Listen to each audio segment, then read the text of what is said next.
Alright, hello and welcome to the test stream. Today I'm going to be playing through the first three Ninja Gaiden games for NES.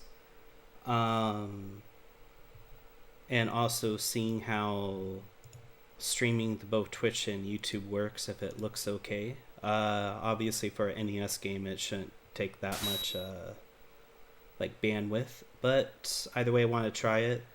I have played through these games before multiple times, so this isn't going to be very interesting if people are looking for like a blind playthrough, but I hope people enjoy it either way. So I'm just going to get into it. It's the first three Ninja Gaiden games on NES.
Sorry if I'm gonna be kind of quiet throughout this stream.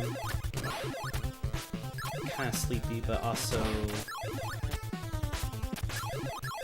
I feel like even for like an NES game, this game story and cutscenes do a lot of the speaking for itself. I'm so excited for Ragebound. Like, I love how it like connects. Like, it takes place during like the time period when this like literally when Ninja Gaiden 1 takes place, but from like the perspective of like in the Hayabusa village. Super cool.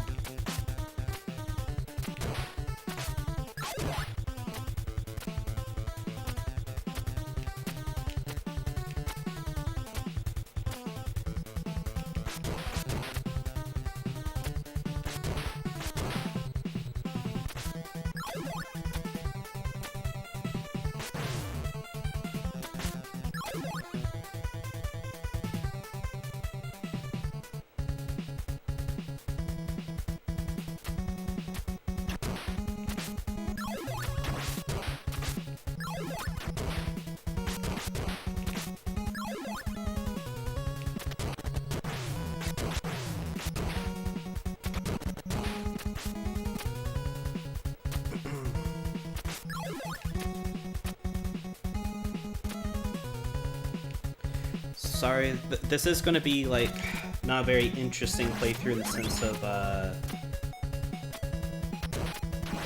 I am just going to try to hold on to the spin slash. So the boss fights are going to be really, really quick.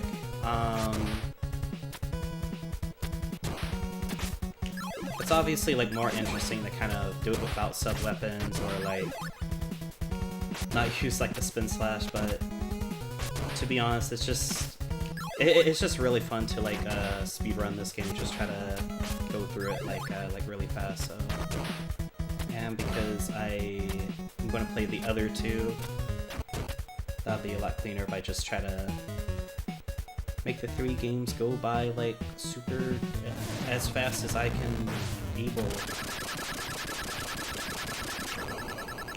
But yeah, spin slash is definitely completely broken.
So depending on how sleepy I feel, the plan is like the NES trilogy for this stream, but if I'm not too sleepy at the end of the trilogy, I would love to do a playthrough of the Sega Master System game and the Game Boy game, and also the Game Gear game, but that may be too much, so we'll see how that goes.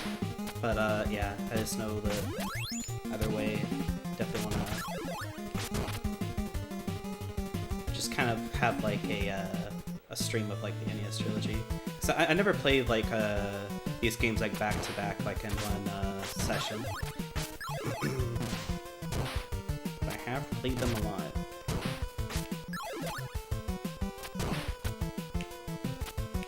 Completely no like them, heh.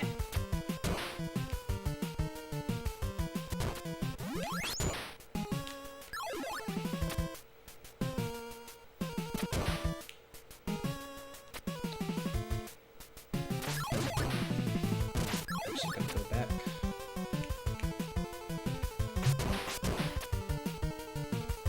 Also, this Friday, I've been wanting to finally finish the Sacred Stones save file I started on stream back late 2023. Finally, like, finished the Erica route I was doing with that, and after that, I wanted to start a playthrough of Echoes. Hopefully, I finish that stream in a reasonable time. But yeah, it's Friday evening. That's what I've been wanting to stream next. Ah, shoot, I actually didn't mean to pick up the windmill shuriken, that's fine.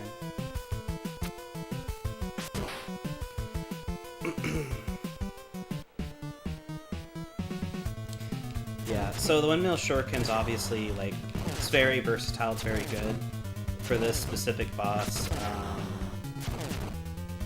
You have, like, the flame wheel. It's actually weak to it if you throw it upwards, so just more optimal to use that sub-weapon, but it's fine.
Awful, just awful.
Thinking about it, this is my first time streaming from the CRT and on native hardware, so I hope it like looks okay on stream, like just aspect ratio and everything.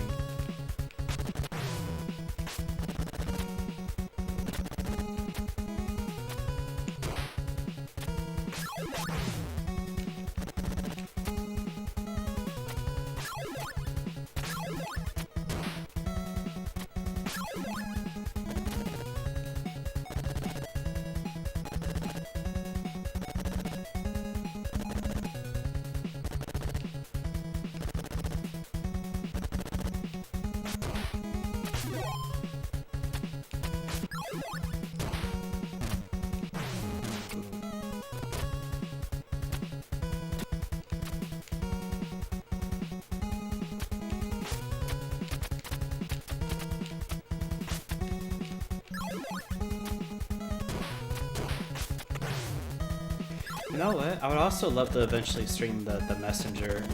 I also played through that game before, but I think that would be like a really like fun like stream game. And I never played the DLC for that game, so I think that'd be cool to go through.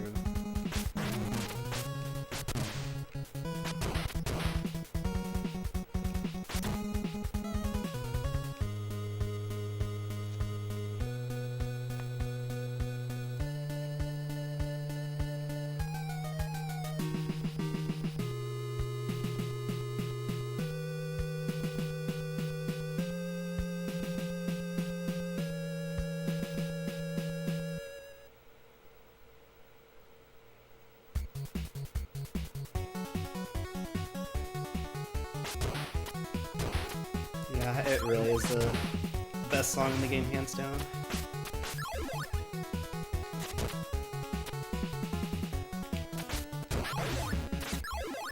So peak.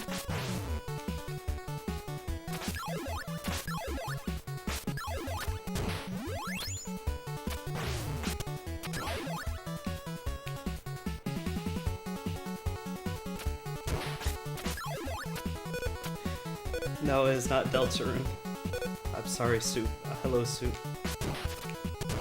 I'm gonna be honest, I never played Deltarune. I've still only played Undertale.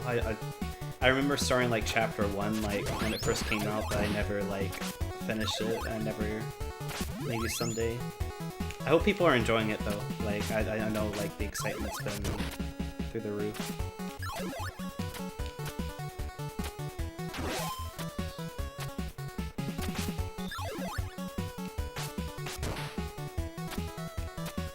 This is a simple test stream of playing retro I've already played through.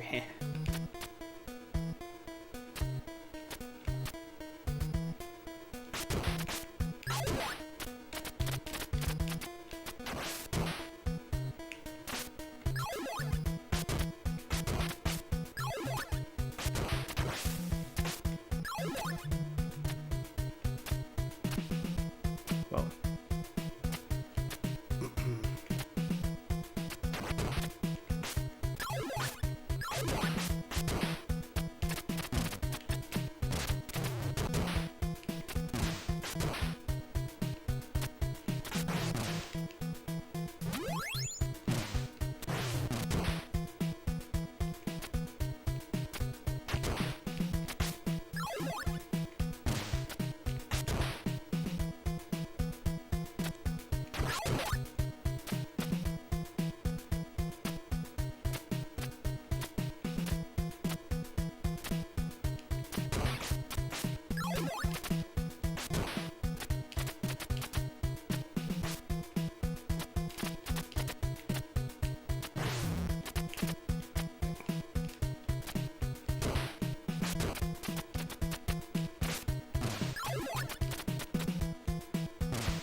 It's just so broken.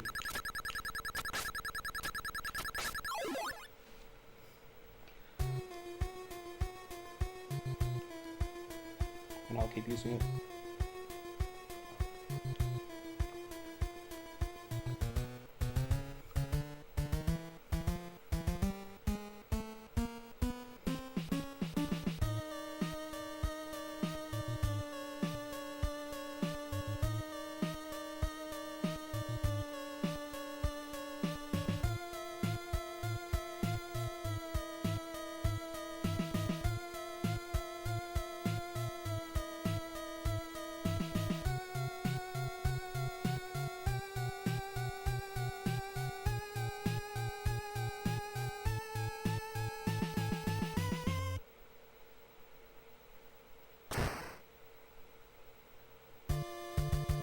Oh, whoa.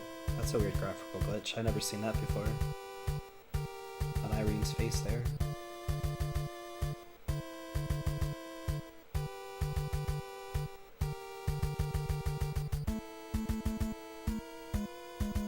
It's very scary.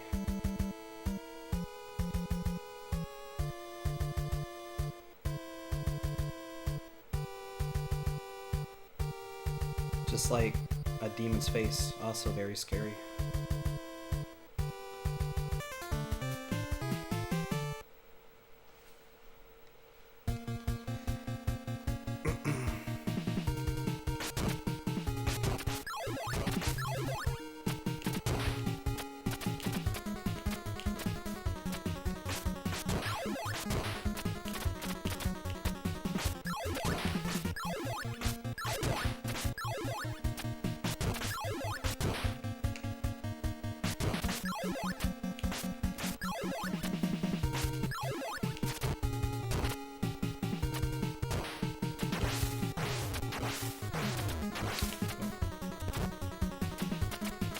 It's always very scary.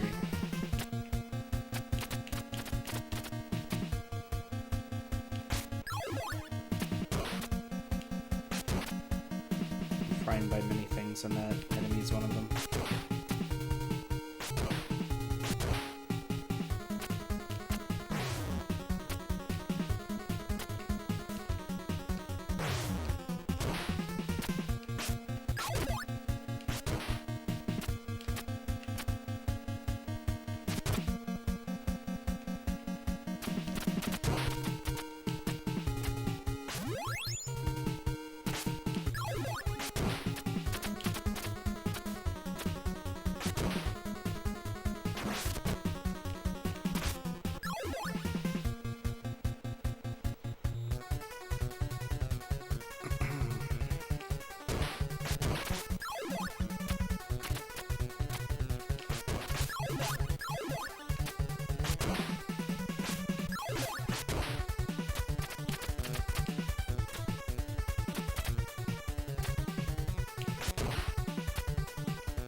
I heard there's like a trick to that jump, but I have no idea how to do it. Oh, I am just currently getting filtered by it. 4 lives in a row. Okay, okay. Let me...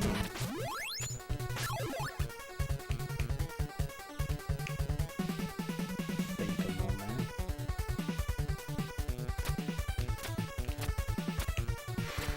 Okay. There we go.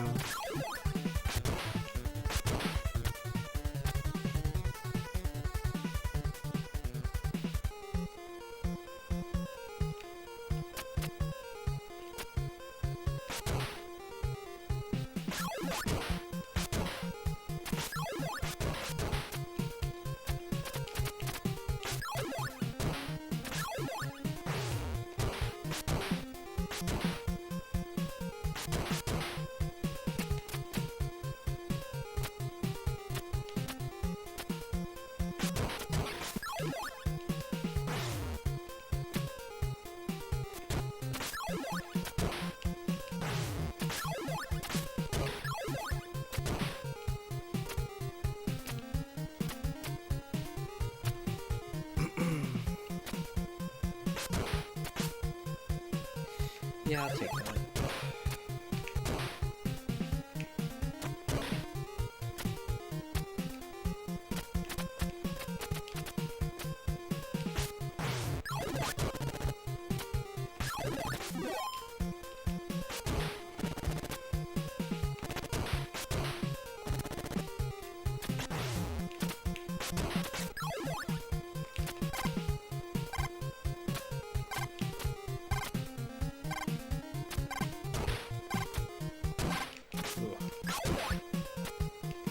Oh, that could have been a disaster. Okay.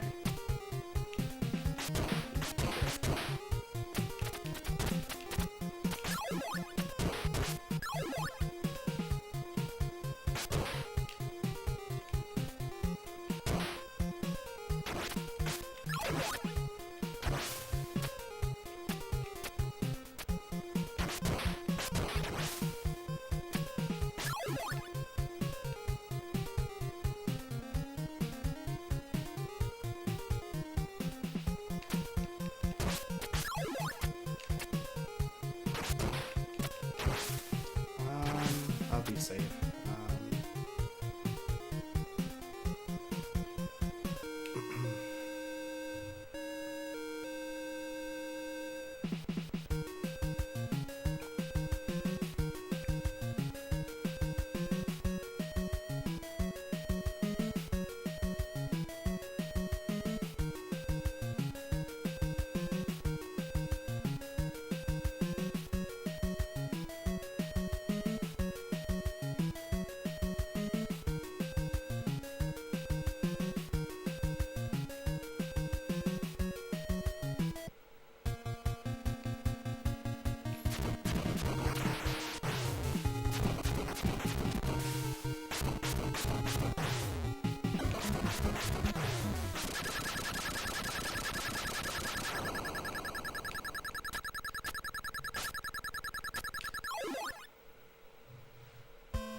slash the bird at the whenever I jump.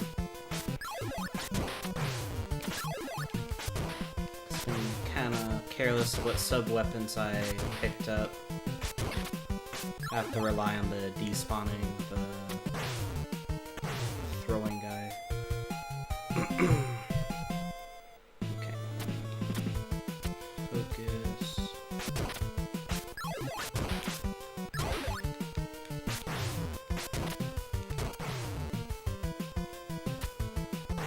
Ooh.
Oh, I had it, but I missed the jump. Oh, my bad. Okay.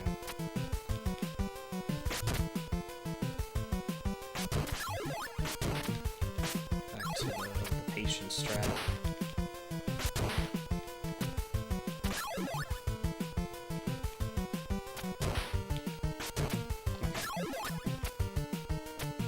I was too scared to even pick up that candle there.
So hello, Noon Onyx. Also, this also isn't the real Ninja Gaiden.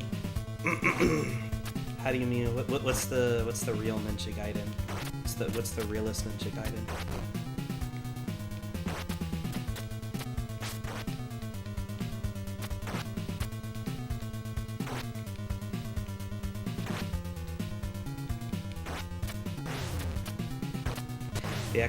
I do love the Xbox game. That is a very valid. That would be the best answer. Like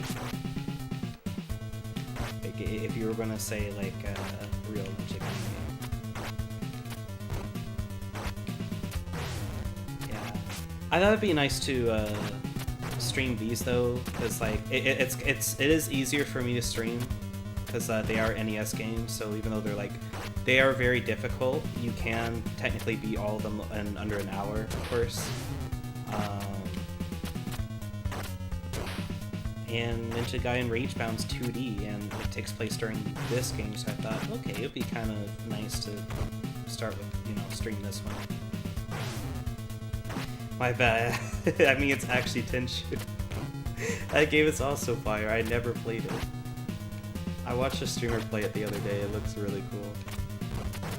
I might actually... Let me be careful here.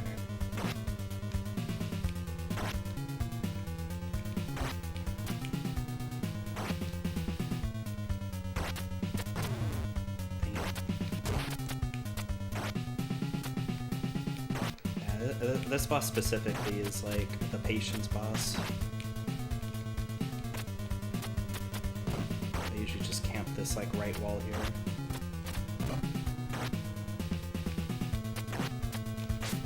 Oh shit. Okay, well, these things are going really south.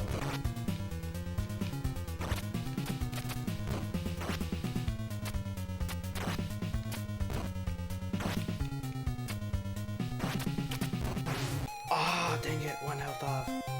Well, that's unfortunate. There's not going to be a one cycle of all 3 bosses, unfortunately. There's a Star of David on the floor. David? Oh, I guess that is what it's called, huh?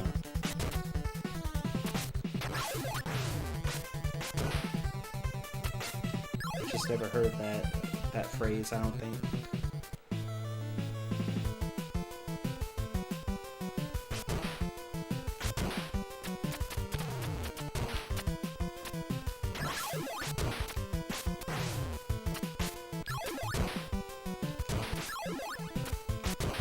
Seven side star. Okay. Yeah, because I felt like I've heard that like once. Yeah. Interesting.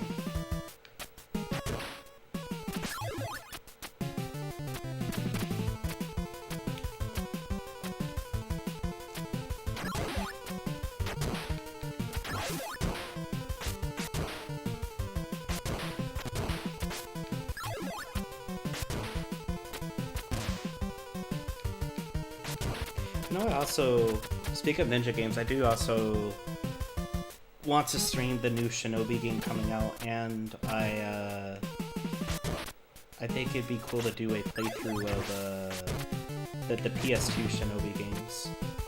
Ah, frick. Because they have like 2 of them, I think. Like they got like Shinobi, and then they got Kunoichi or / Nightshade.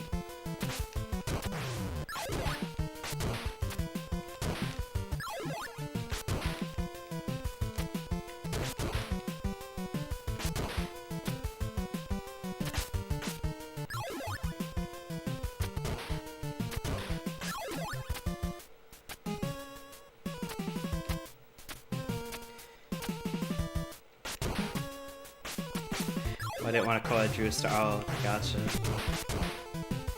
Yeah, I think I have heard of Star of David, but I never knew it was like, never knew about Jewish Star. Also, Strider game on Steam. That sounds really cool. I've actually never played a Strider game.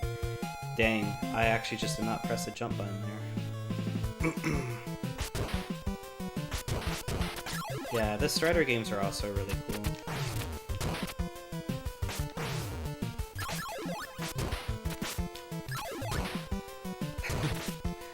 I just ran into that pit. I just did not jump.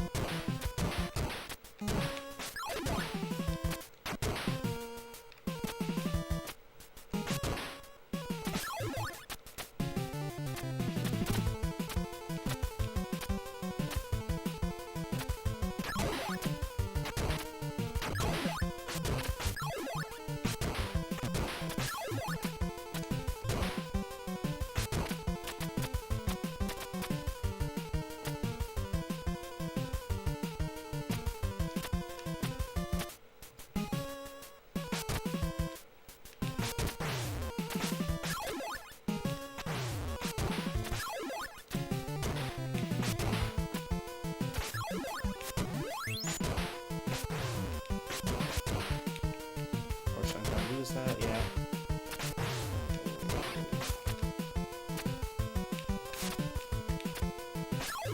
Very scary. Birds taking at least a quarter of your health will never not be scary.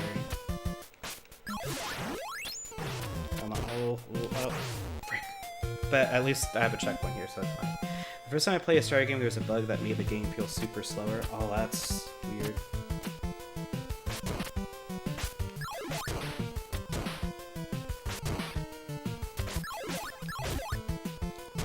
Really bizarre.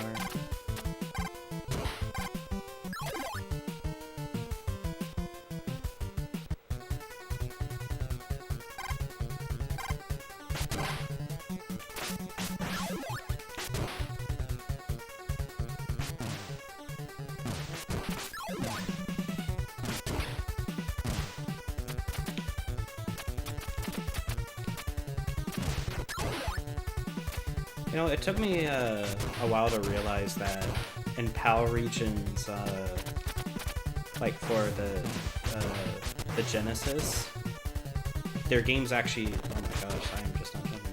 Their games actually just did run slower, and that I found like really crazy.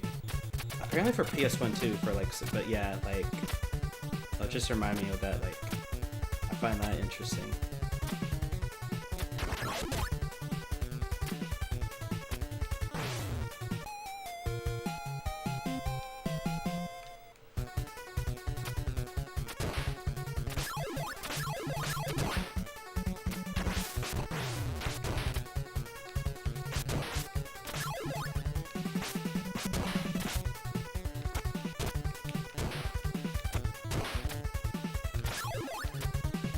Yeah, Spear is like the JP and sometimes E version of games.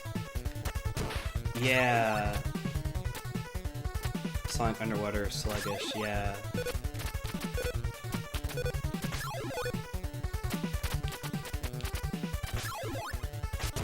Cause I was listening to like the European Sonic soundtrack and I'm like, man, that, it really is just like slowed down.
Okay. I'm getting way too impatient.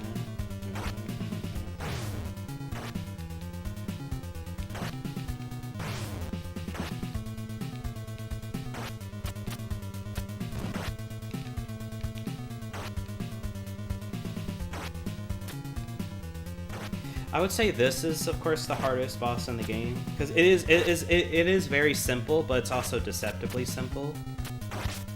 Like, it is like a very brutal, like, homing in pattern. Read that the enemy doesn't flash when you hit him. Yeah.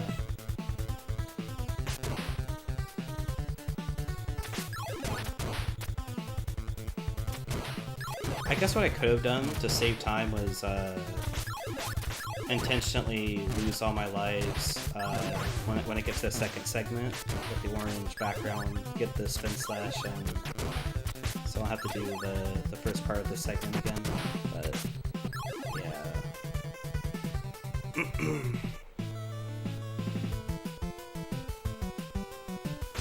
Yeah, not to say the third phase isn't difficult, but like it really is the second phase that's like easily the most brutal.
Okay, 10 info. That is helpful.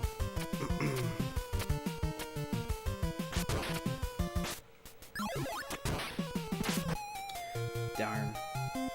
I was gonna get the health, but rip. Oh, okay.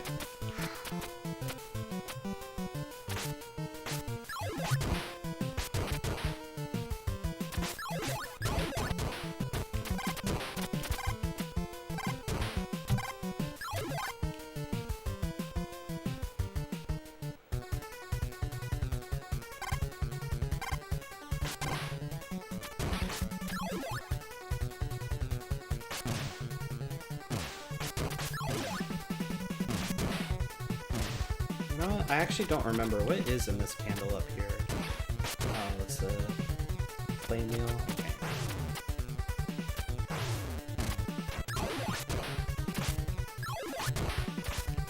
Yeah, flames. Okay.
No.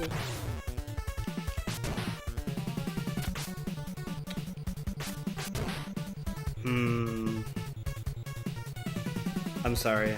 I'm gonna actually Sudoku here, cause I kind of don't want to start the boss at like 4 HP. I think that will be bad. If I had the spin slash plus like good amount of health, but no, I lost the spin slash. So.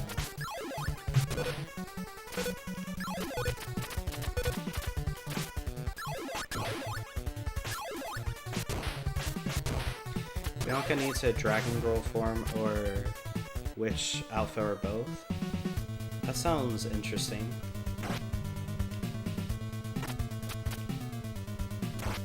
I wonder what type of she would look like from a dragon girl design standpoint. That would work.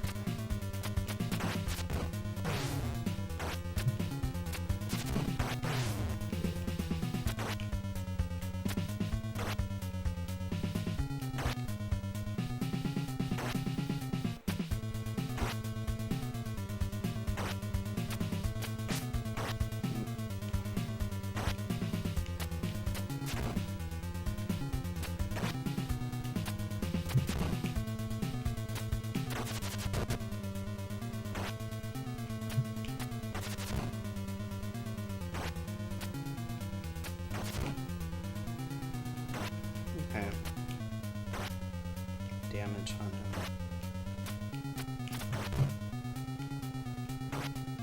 Should also be mindful of the timer too. Just to be patient.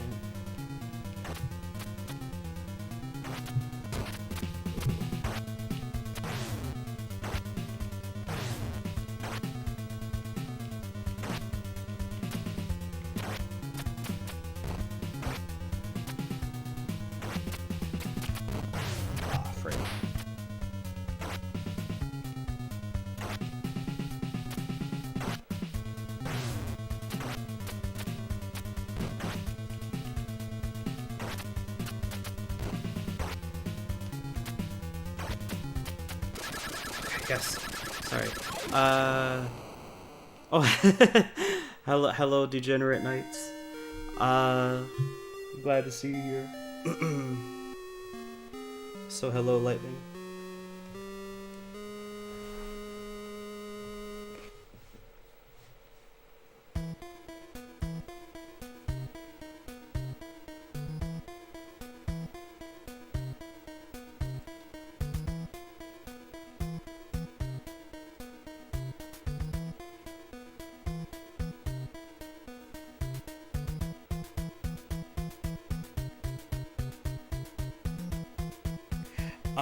I'm using Atom, I think that's how you pronounce it, Atom multi-stream. My friend told me about it. It's been working really well. You did not join it when the stream ends, because I'm gonna play 2 more games after this, or at least try to. I think I can, but yeah. Yeah, so do not worry.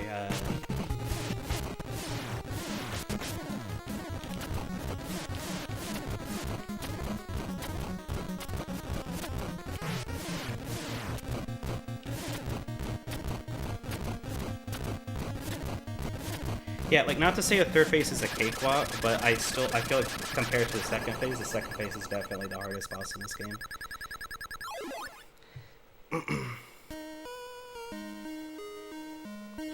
Sorry, Yuki? Oh, interesting.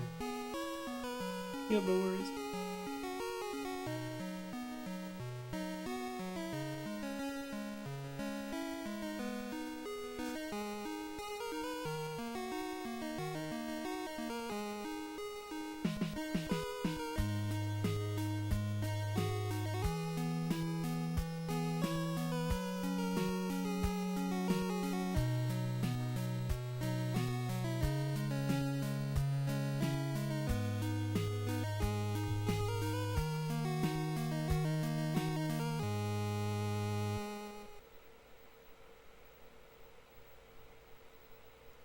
Dang.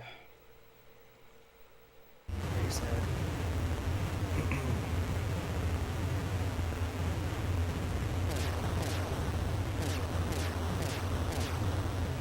Yeah, again, I'm also gonna try to stream Friday evening,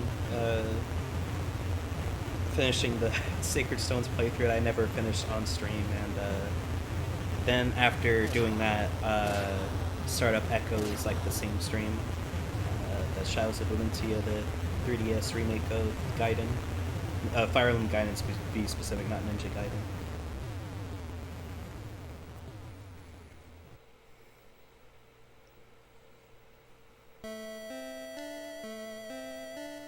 Yeah.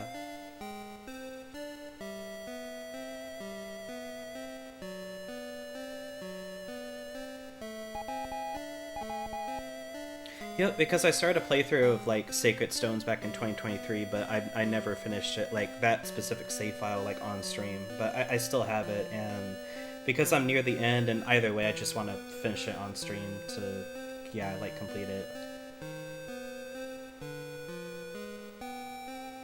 But yeah, very, very great game. I'm looking forward to finally finishing that save file. Because again, I actually bought a physical copy for Game Boy Advance, and so I played through the game, but like off stream. So even though I started it on like emulator, like while streaming, I kind of like stopped streaming for a while, and I eventually finished it like on native hardware. But yeah, it's just been sitting there.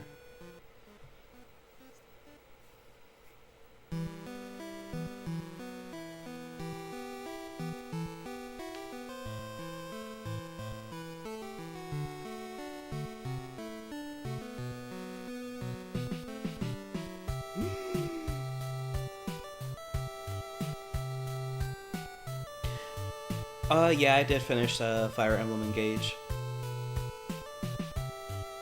Honestly, despite a lot of the story and dialogue, like, being really over the top, I had a lot of fun with that game, honestly. I think the gameplay of it is very, very enjoyable, and I like a lot of the characters from that game. Just watching someone stream Path of Radiance Iron Man run? Dang. Yeah, I don't think I'm strong enough to do an Iron Man run.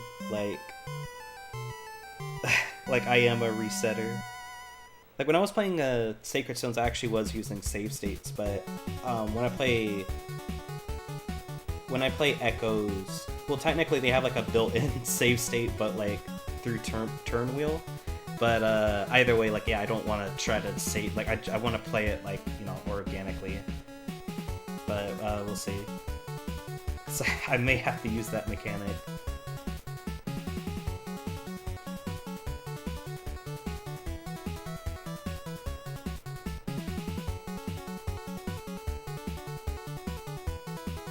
Yeah, this song is so goated.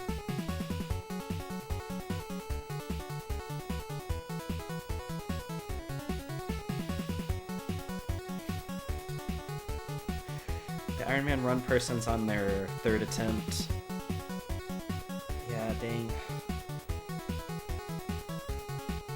Yeah, Iron Mans are hard. It really is. Like, there are just some cases where it's like, oh shit, like I messed up, like I made one mistake, and then like I really didn't want to lose that unit. And it feels like when you lose one unit too, it's almost like you kind of go into a downward spiral of you sort of like panic and things get even worse. Like that's what I've noticed with Iron Man runs, like watching some of the streams too, like it's just like a downward spiral of like things going wrong. Also, are you gonna stream nuts and bolts?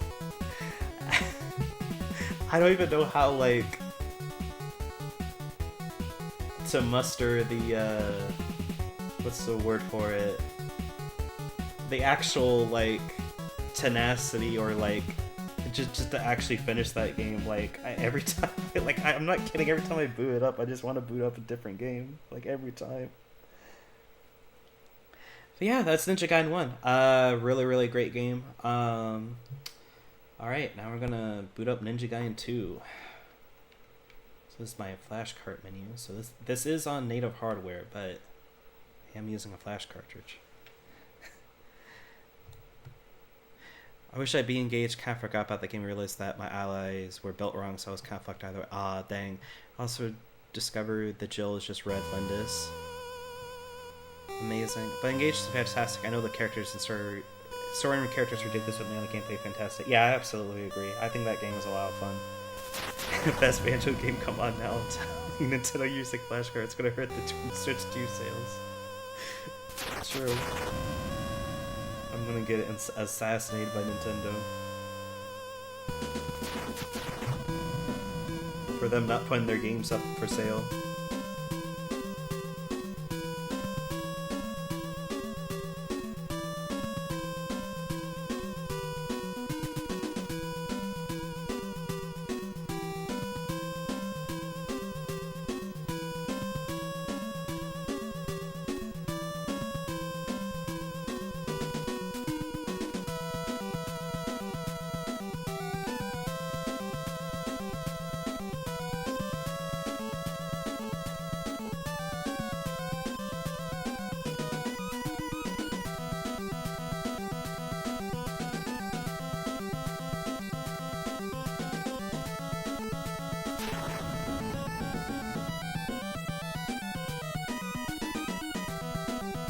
Yeah, I'm super excited to experience Shadows of Valencia.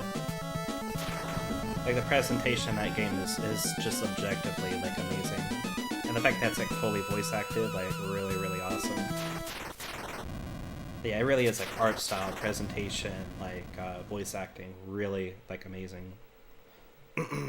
I know some people go back and forth of, like, arguing about the gameplay. I'll be honest, after playing the NES one, and I actually really, like, fucked with it, I think I am going to also enjoy the gameplay of the remake.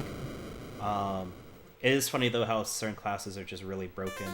Like archers, like in that game, like could shoot like 5 spaces away, or like snipers specifically. I mean, archers can shoot like 4 spaces away still. Like it's just, and they can shoot up like up close. Like they're just super busted. It's like it's honestly great. It's like a one-off thing. Oh, can you turn the game down a bit? Sure. Let's see, it probably was a little too loud.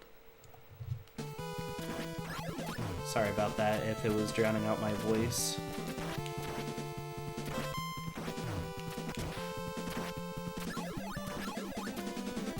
Let me know if it's like okay or if it's still too loud. I can see people feeling alienated, going for 3 houses story to engage their, but I don't care about that, fine either way.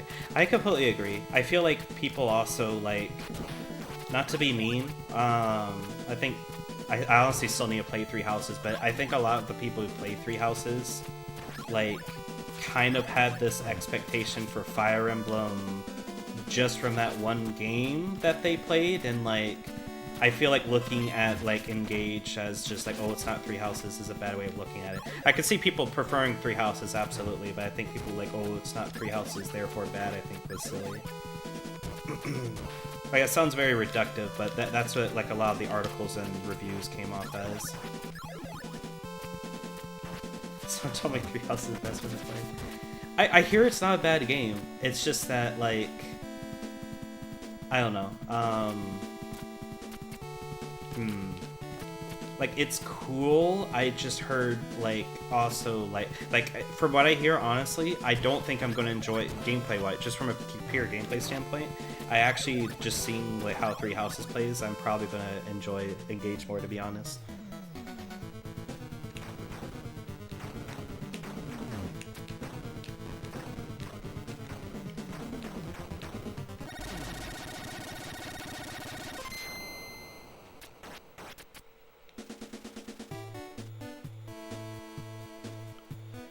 Oh yeah, I forgot they were both the rock, paper, scissors. I think that is weird. Like, I'm not saying like you have to have that to have like a great Fire Emblem game. I don't think Shadows of Valencia has it. I think I could be wrong about that, but like I don't know. I think it like it feels like a positive to me to like, you know, like have aspects like that. I think they're cool.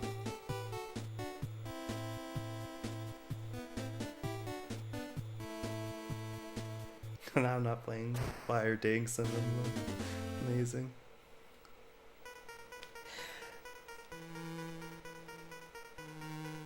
Yeah, that one I don't have strong feelings one way or the other. I can understand it from an immersion standpoint of like, oh, the ding like aspects are like take them out of the game, or like they feel like they focus too much on it. Like there's something about it that just kind of like makes people go like, isn't this a war? This feels really weird / forced. I think most of the time I don't really have a problem with it, but I definitely see that viewpoint.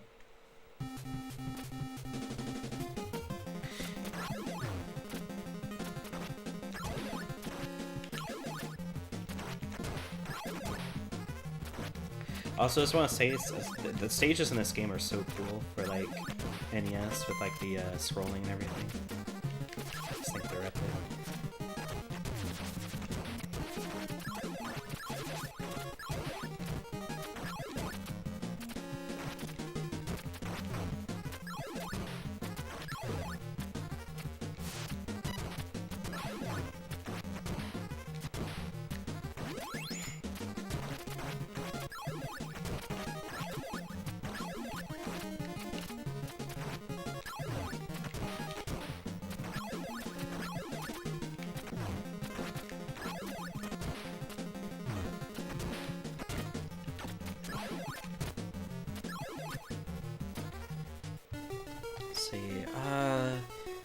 Yeah, shove villains here, remove weapon durability. I like the weapons that reverse to RPS. Yeah. And how the balance in that game works is like you're usually blowing through fights every once in a while and you're really stuck fighting strong enemies.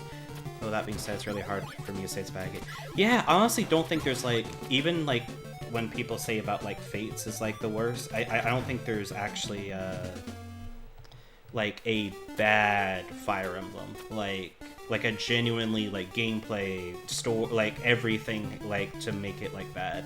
Like even Fates, even if people say like, oh, the story is like atrocious in Fates, they still are like, oh, the gameplay's nice, you know, like, you know, or like they like the character. Like that's how I see it.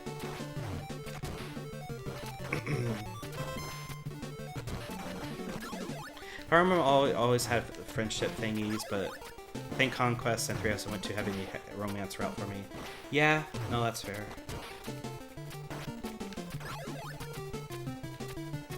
Let me focus, because this level's a hard one.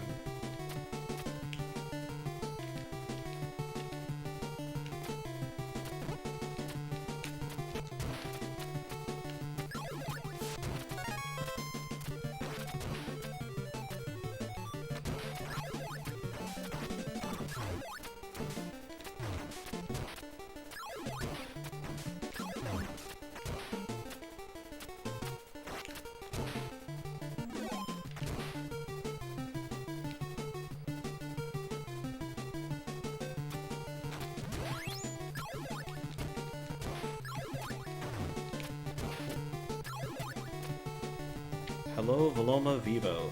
Are any of the Fire Emblem mobile games bad? I actually never played it. Corja, what face? What I... Oh, my bad. What did I say? Was it me complimenting Fate? Or was it me dying?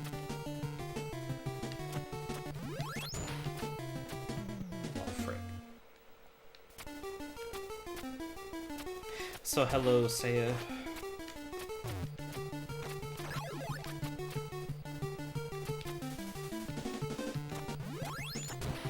Okay, let me respect the win.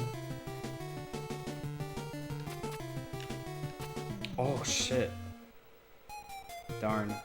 I actually thought I landed on the ledge there. Okay. Let me try speedrun this.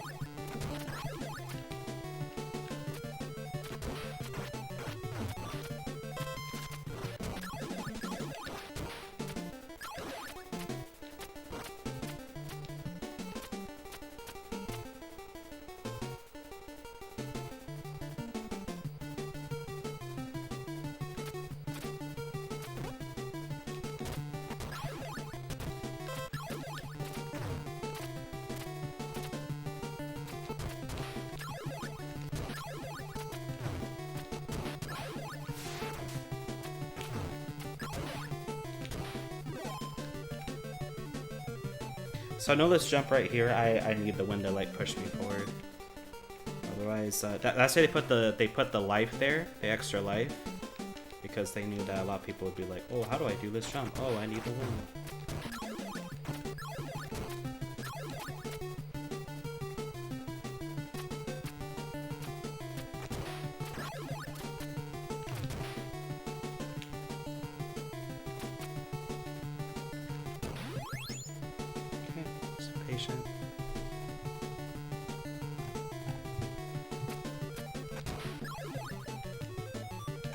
Also, sorry, I'll definitely reach chat after the boss. I just wanted to get this level out of the way.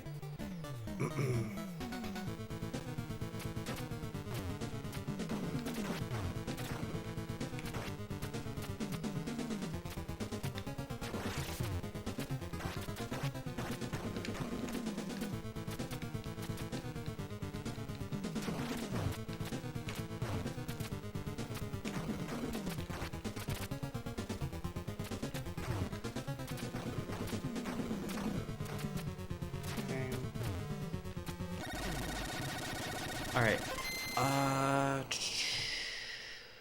You up again, say it. Welcome, say it. That's from Cortro stream, base stream. Oh no, Paloma Vivo spelled Cortro wrong. Amazing. Cortro wins the Bianca VTuber model / PNG model. So here's what I was thinking. I would be completely down at some point to have, let's say, yeah, I finally just, sign up for the affiliate thing, blah, blah, and I had ideas for Twitch emotes. I think Bianca, like, having Bianca emotes would be, like, an easy, like, tie-in. This is my opinion, take it or leave it. I think if I were to ever consider getting a VTuber, like, rig or a PNG model, I actually think I would make some, like, cringe, like, caricature of me, because this is just my opinion, right? Because I feel like when, so I of course, love, like, my character. I know it's a weird thing to say, because it's like, obviously it's my OC and everything, right?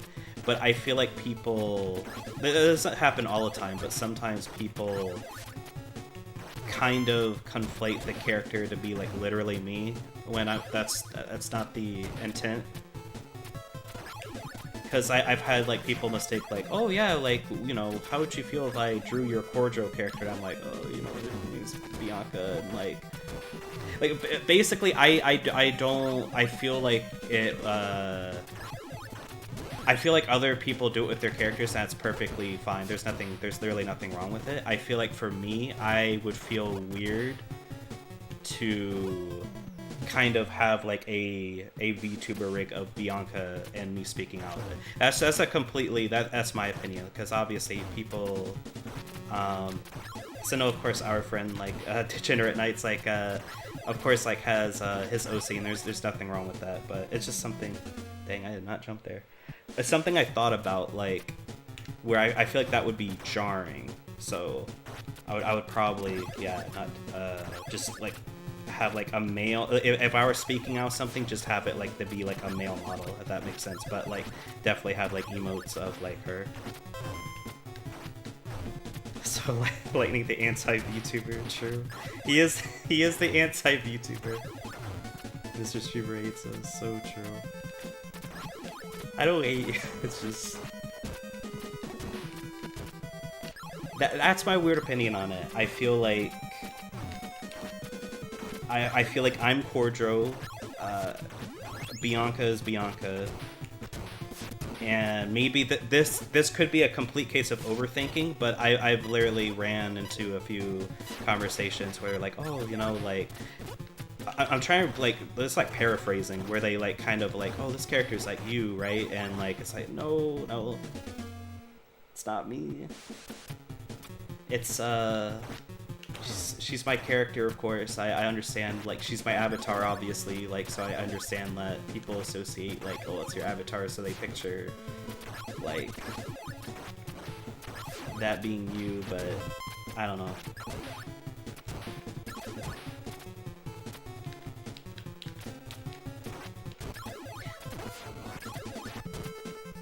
It's a guided VTuber. You know what? Okay, I'm sorry. I'm going to address the elephant in the room. I'm just going to say it out loud, right? Like, I was kind of, I wasn't actively thinking on this, but I think, like, subconsciously I was trying. I don't want people to think I'm trans. That's the honest, like, opinion.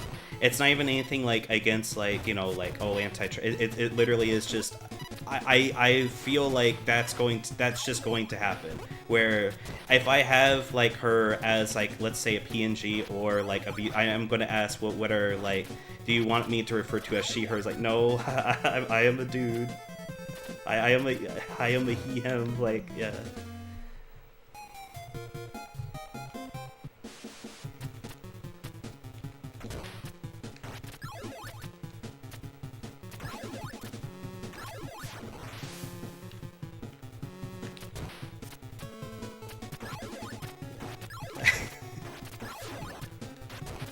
And even then, like, I know it's not a big a deal just to be like, no, I'm not this, and just simply correct them. Like, I know that isn't, like, the... But it's just something to kind of add on to, like, I'd rather just kind of like like have Bianca as sort of a mascot, but not like supposed to be literally me, if that makes sense.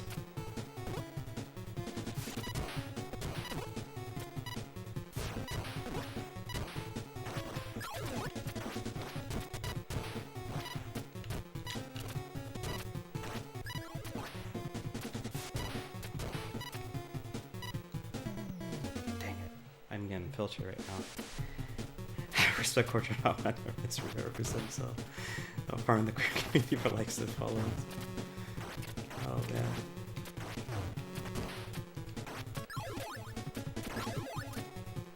Does Bianca have a VA?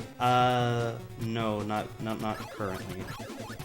I probably shouldn't put it as not currently, like if I have like something on the mind for that, but I have like thought about like, what would she sound like? Yeah, VA's Cortron. It would not be me.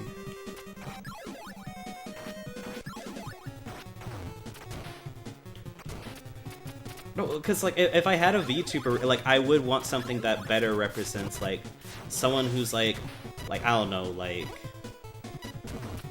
you know, like a lot more cringe, has like super messy, gross hair, has like glasses, be like, oh, it's just a retro gamer.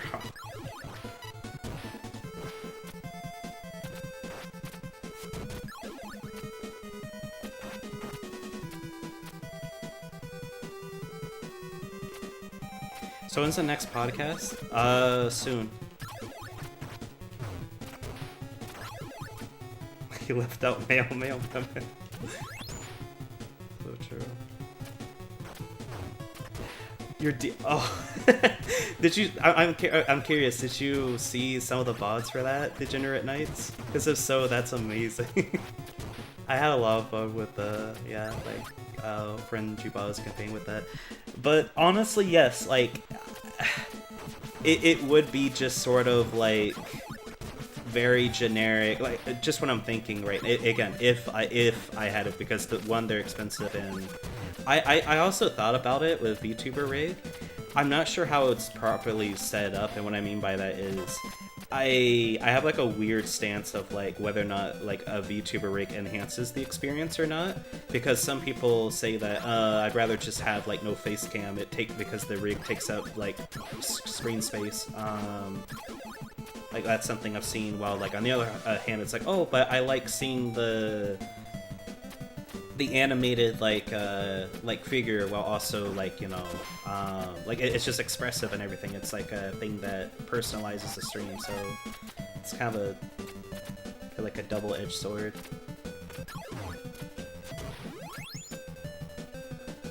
Sadly, no, LO, I just remember you talk about D&D every night. Oh, okay. Yeah, I see.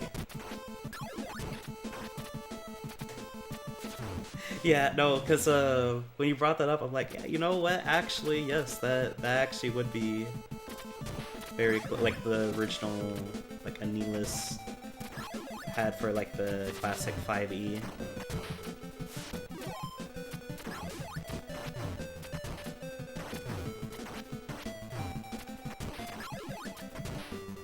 I actively avoid VTubers that are not dragon girls.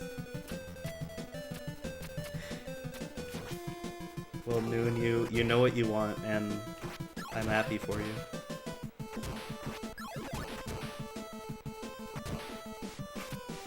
No dragon girl, no click, no like.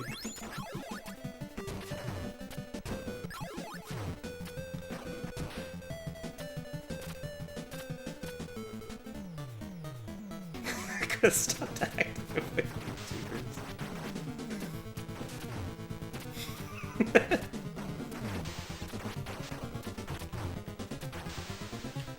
Guys, I don't think Lightning likes VTubers very much. That's an assumption on my end, though.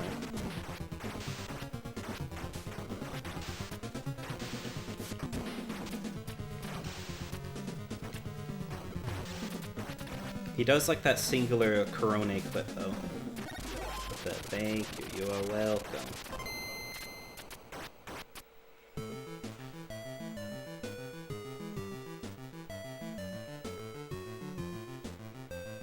Honestly, do not get why people dislike them.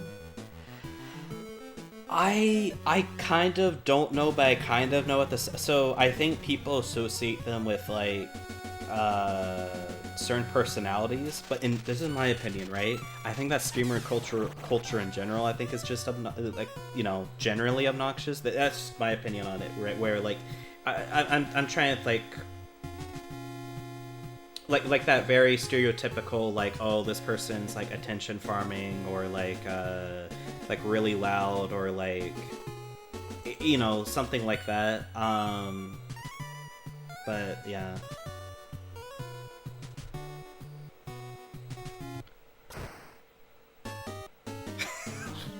Lady says his baby throwing once at the girls on VRC. Lightning likes me various person, maybe it's a weird mental barrier. I'm not a big fan of space cam in general because clearly I think my brain says this space cam but lazy. Some people create culture, parasocial. Yeah. VTuber is harder than face cam, At the very least, it is a huge investment. That is just objectively true. That like investing into like a VTuber rig, obviously like just the art and like the animation that goes into it. Like I know it can really, yeah, just really go like in detail.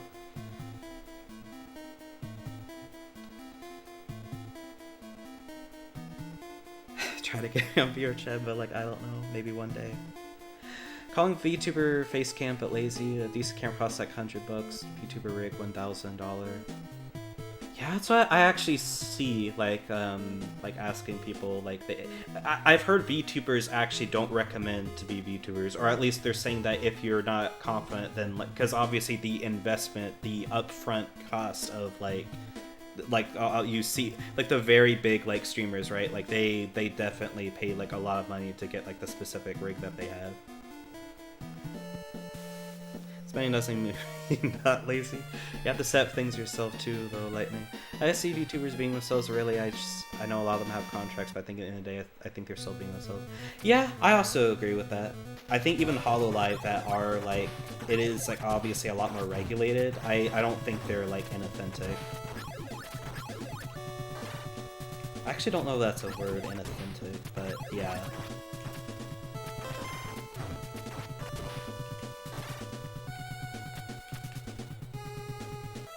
Also, I think the stage looks epic for NES. It's so cool. Oh shit.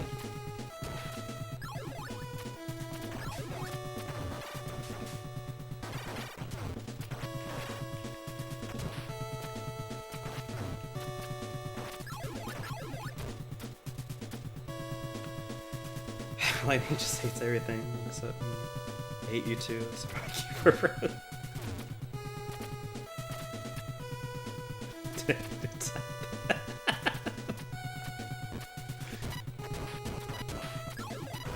Amusing. Sage looks so HD for NES mode. Yeah, no, like, oh shit, I messed up. The background on the stage is like really, really cool.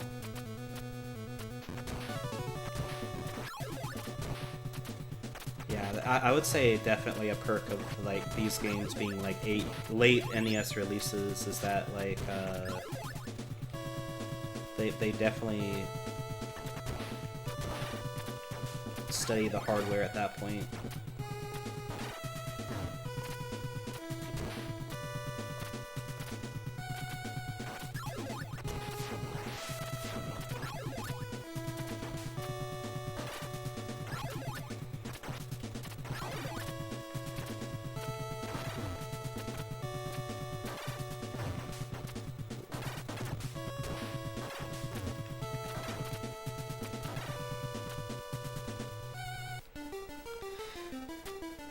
Saw this VTuber do a model reveal and she went from a girl to a mecha girl. That's epic, actually. That does sound really epic. Yes, models are not cheap, and a lot of VTubers have so many Pokemon. That's true. A lot of them do, yeah.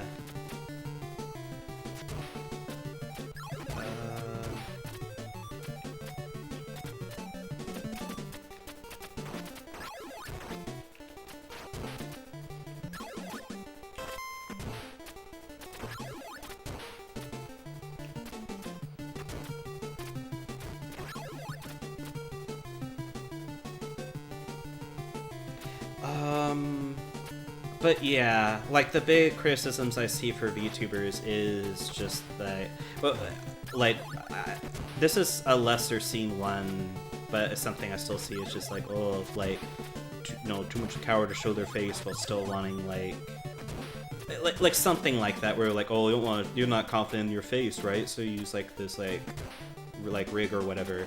And I'll say whether or not, like, let's say that is true, that like, oh man, like they're not confident in their face. I still think the idea of it, because it's a niche community of, like, it depends on like what you're, who you're streaming to, but you're going to have people who like watch certain games or play certain games that like anime, so you're like, oh, I like this thing, and this person has like a thing that is like detects their face and it looks like the art style of like thing I like, so oh, that's cool. So it is just, at worst it's like a demographic thing.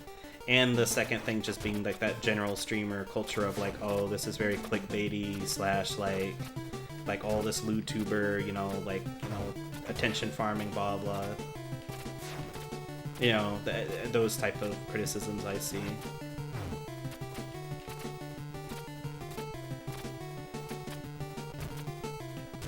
Oh man.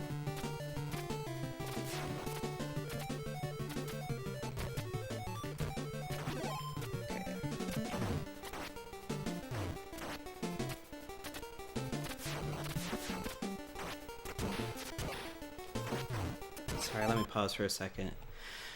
Actually I have a model, but it's not rigged. Same. Honestly sucks when they have a new model or they stay on a specific model the whole stream and you think the model sucks. Who cares if they are confident in their face? MF Doom wears mask, Sick Kick wears mask. It's definitely different. A VTuber model is part of the performance, so is Doom's mask.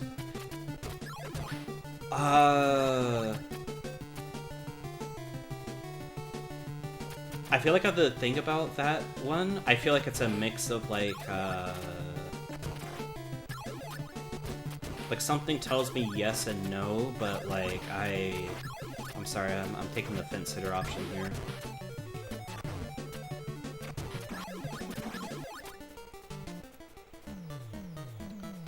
Fence sitter option, but I don't know actually.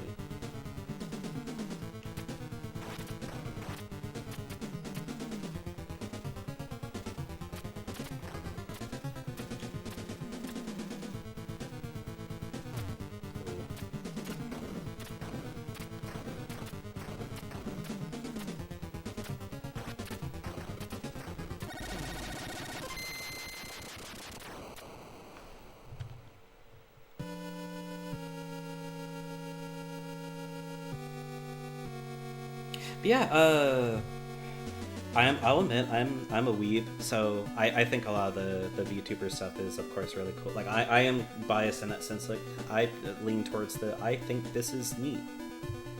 I think the technology is cool. I think it's cool how people make characters for themselves. I'm all about that. Whether people find it cringe or like whatever.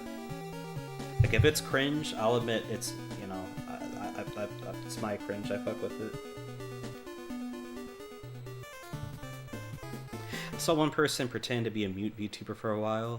That's interesting. Were they like faking being mute, or like, I don't know.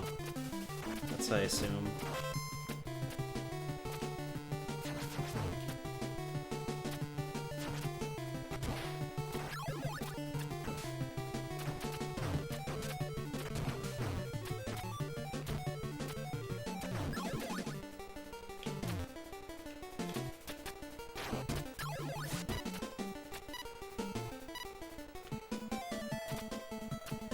I don't think it was part of the performance. I see.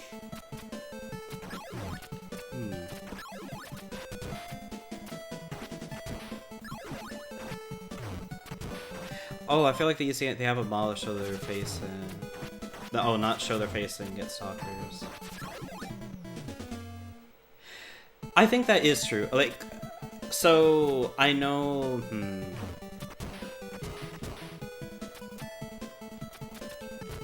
Trying to think of how that would be like contentious, but that is kind of an obvious thing where like either way, I think it is true whether or not like someone's attractive or not. I think it's very fair to say most people. Can I even say most people online? I feel like most people online like don't want to show their face in general. It is just kind of like a thing of like they show their face to feel vulnerable. Like I think even if you're like an attractive like person, I could see generally like people like I don't want to put my face out there, right? You know. Now obviously people who are attractive and like do like they definitely see like you know like the benefits of it, but I think like a lot of people just don't want to go that route. It is just objectively safer to of course have like a VTuber like rig in terms of like keeping things like confidential, especially when they like make up like a specific name for like, oh, my VTuber character is Regalious Night Dude, or like, you know, stuff like that. Oh, so those are Wily spikes, yeah. You could just say to why you not do that and not please get right. I think people want that middle ground of like oh, this character, you have like this character that's like attractive like to them and they like this thing, while also like obviously the downside is just the huge like investment in it. But I'll admit I'm kind of in that boat where like even though I like VTubers, I actually don't really care about like seeing the person's face to enjoy their content. I'll say that, right? That's the best way I could put it. And what I mean by seeing their face, I mean literally like their reactions and everything. I am just like I can listen to like a person's like some of my favorite YouTubers like have never like shown their like face or like, you know, have like so I kind of trying to think of how to put it. Like, I see why people obviously like it, but at the same time, I'm sort of like, I'm fine without it. But it's just, I'm also under the opinion that while it's here, though, I think it is really cool. Like, the effort and how they play / they've created, like, their characters.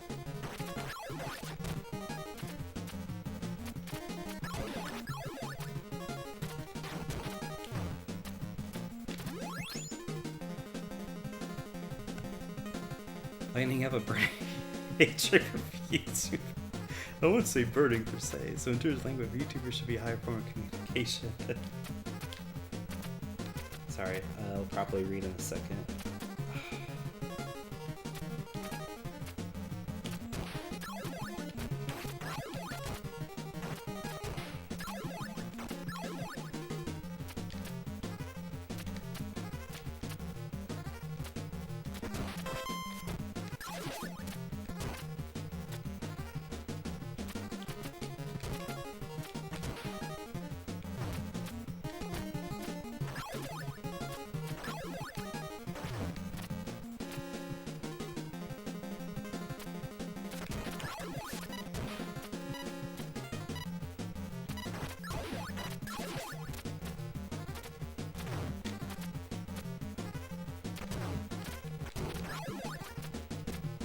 This, I get to this boss fight, I'll read.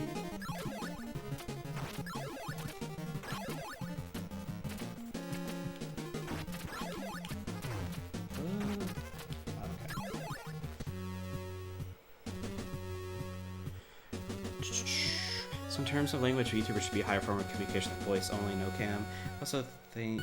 Also, I like K song, that chick that goes mentioned cussing on VTuber, well, that's fire. Honestly, I think cosplay is cool too. Like the amount of effort that goes into that. Like, I think that's also really cool. No comment. Can we get a lot of Banal ISOs? Oh no.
Hello, Skykit. Also true. I love, like... Man, Shadow clones are so broken here. I love that, like, in several Japanese games, I feel like there's an archetype of, like, we need an American military man. Let's make him blonde, give him sunglasses, give him, like the Giga Chad chin, basically. Because I feel like Albert Wesker looks like that. I feel like I can't remember his name. There's like a Metal Slug character that looks like that. It's just, it's pretty epic. Guile, true. Guile is a very great example. Paul and Tekken, true.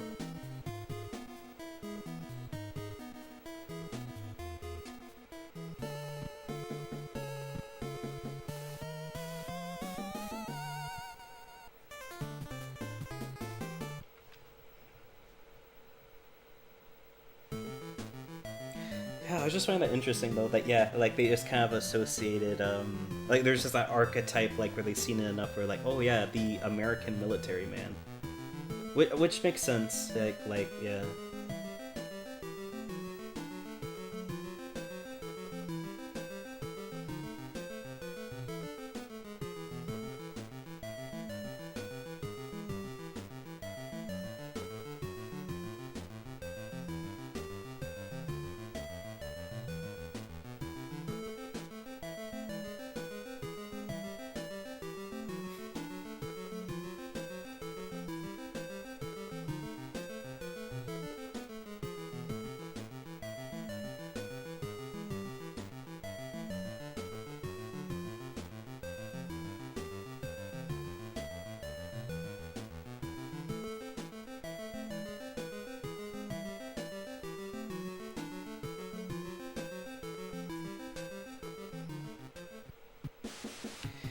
Also Hank Hill, true.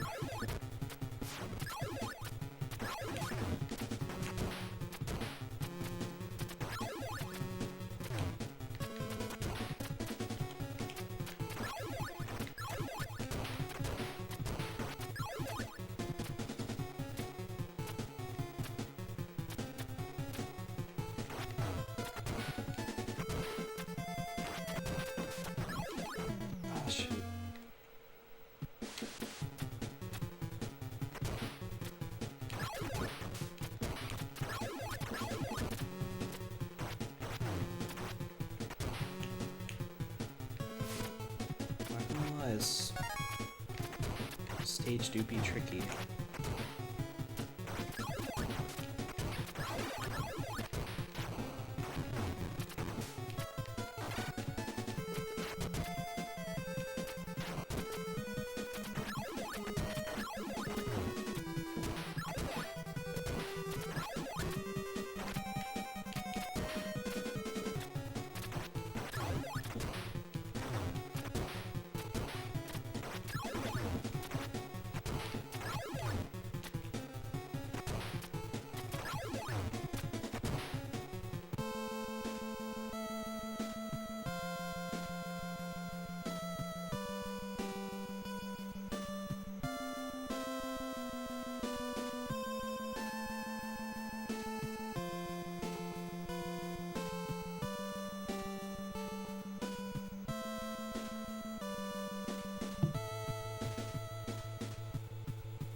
Oh, an FF7, clearly American. True, so true. he was a part of Soldier, and he is a blonde man.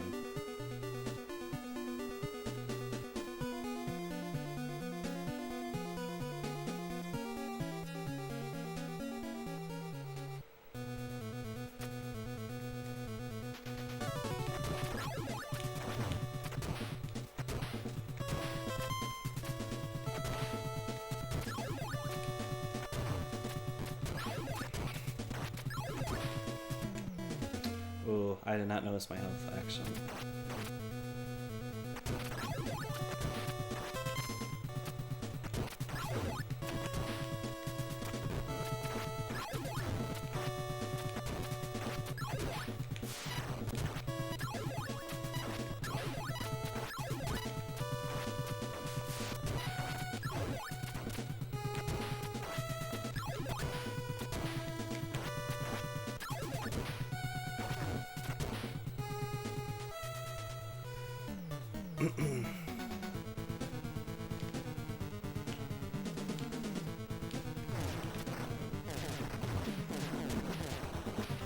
So I didn't watch the full thing, but did anyone watch the state of play today?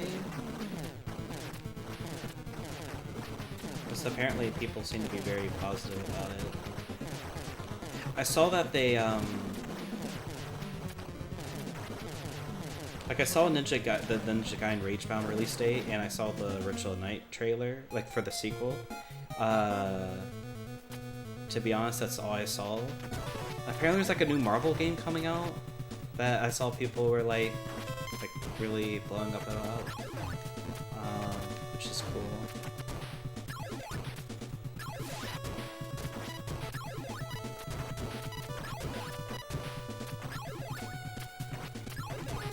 Kaimus FF7.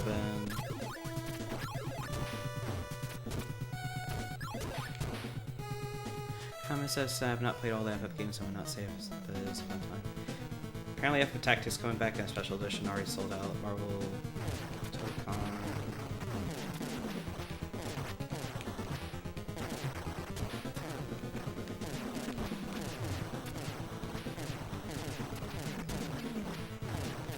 Shit.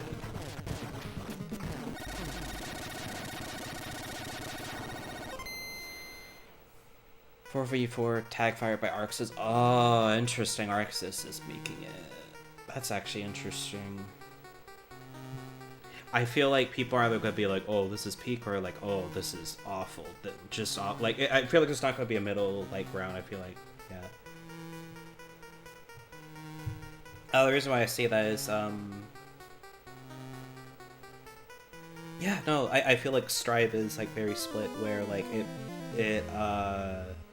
it's of course it brought in like a lot of like players, but a lot of people don't like the newer mechanics that came with like Strive, and honestly I think like with Arxis in general, I think throughout the years have been contentious depending on who you ask. Like people either like really like love like all their stuff, or they're like a lot more negative towards their newer stuff. Anyway, yeah, I have not watched State of Play in a long time, so no here. Understandable. Hype for a new Marvel game. People are more excited for than 2XKO. Yeah, I played 2XKO during beta, and I thought it was like cool, but like I don't know, like at the same time. You were talking about how it has 8 characters, and 2XKO only has 7. Dang. Yeah, no, it is crazy too, because I know Marvel has a lot of characters, but League also has like a lot of characters. Like when you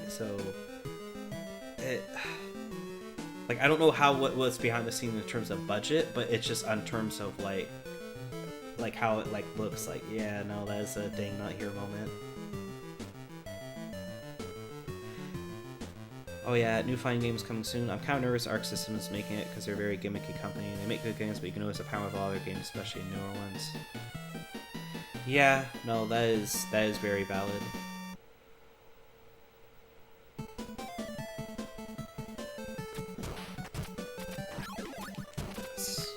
I think it's completely fair to be like excited, but also skeptical.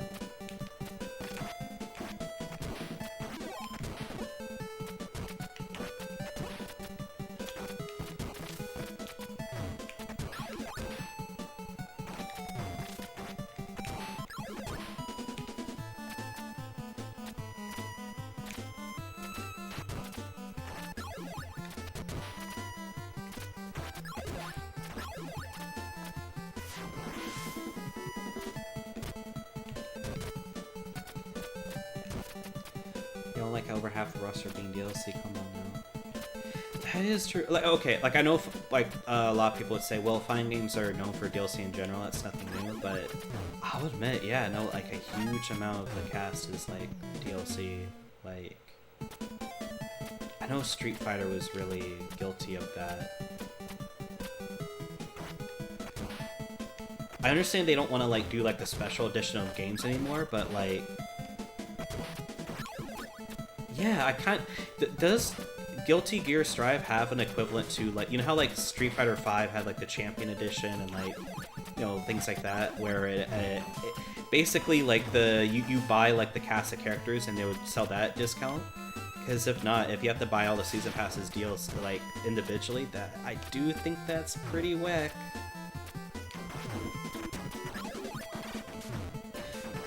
We're juggling with new artists, like for Dragon. Okay. I will say I will look through I'll be honest, I still haven't used Skev, by the way. Like I'm still like not skeptical, but like I haven't like just looked at like all the artists.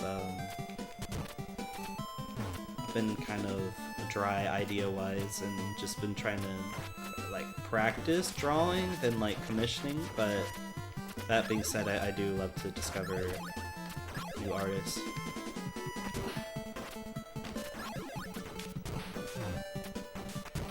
That's really funny. Dragon Girls are just your thing. Special editions were DLC before DLC. SMH. No, that's true. They were. Okay, so how do I put this? Because I'm not talking about like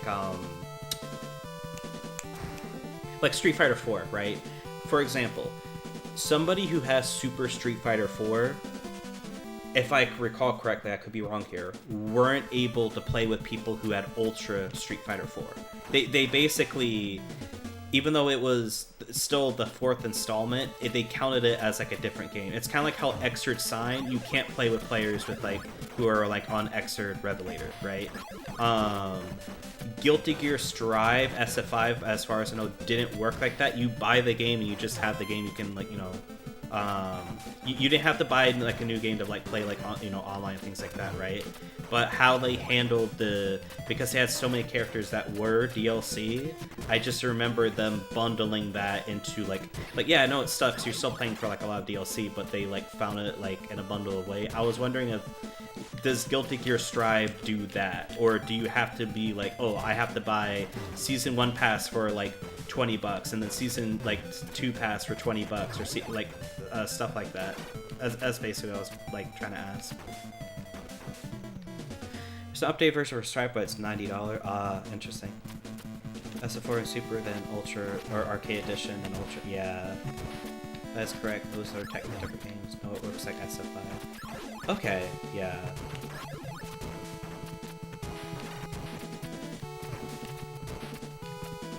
Because how I feel is either way, yeah, the how a lot of fighting games have handled DLC, like it's going to be like, it's always going to be contentious, if that makes sense. That just like the nature of the game, you are paying for like a lot of DLC compared to other games, and I get the idea is like, well, it appeals to niche communities, so like we have this DLC because that's a sustainable like model for like this like genre, right? Because you know people who play fighting games really like fighting games and they'll buy the DLC, so we put like a lot of DLC. But I think like of course like as a new player looking in, they're just kind of like, I want to play this character, and then like seeing how much they have to buy, like I think that could be a barrier in and of itself. But it's one of those like it is what it is type of situations, unfortunately, where it's just been like that for like so long that like it is just kind of like the business model, but it does kind of shit, my bad. It does kind of make people go like, yeah, no, I pass.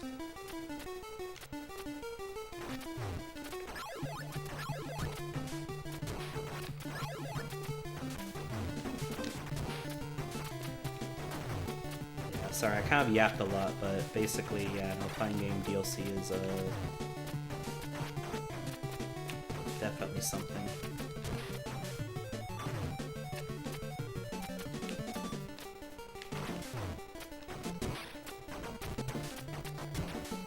Yeah, like, so, okay. I I understand paying for like a little bit of DLC. I don't want to be like, oh my god, I hate like, but like to be honest though, like when it is like a lot, it does kind of make me like want to. Like I know you don't have to pay for it, but like it is that feeling of like I do like buying a game and being able to unlock everything throughout that game, and you technically can, but it's super slow with like the in-game currency. Like they purposely like they knew what they were doing, where they're like, well, you can buy this character if you grind hard enough, but it's like such a yeah. But anyways, I actually, and I know this is just like an outlier, but like how Melty Blood type Lumina handle that was like, it's such a blessing. You buy that game, every single DLC character that has come out for that game, you just have it. Like, oh, we added Neko Arc back. Yeah, you just have Neko Arc. Like things like that, where it's just like, yeah, we're adding this DLC character, you get it for free. Like, I just think, I'm not saying that like, how to put it, like I know that's like a hard thing to do, but what I'm saying is, man, I'm so thankful that they did that. It's so epic.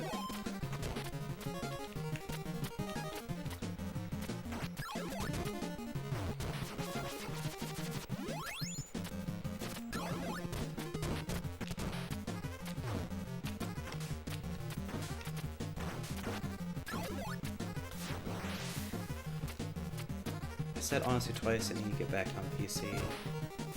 Yeah. Because he's past the SF6, it's like $30. Yeah.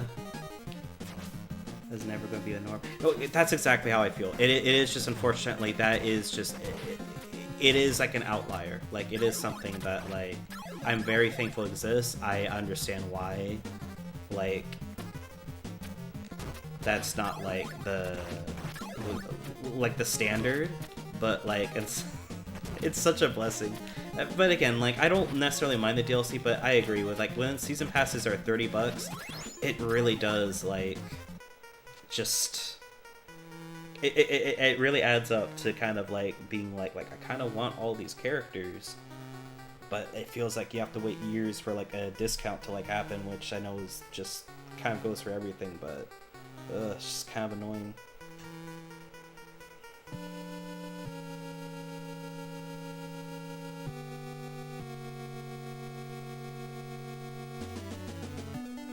Basically, it's been like this for almost 20 years now, right? With the addition of DLC through like the 360 and PS3.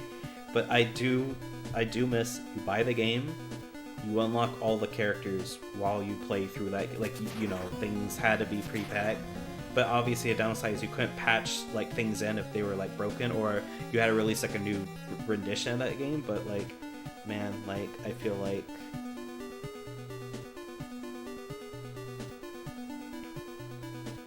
yeah, like DLC gets really hectic. I know I don't have to, but I hate having grayed out characters in my characters if I never play them.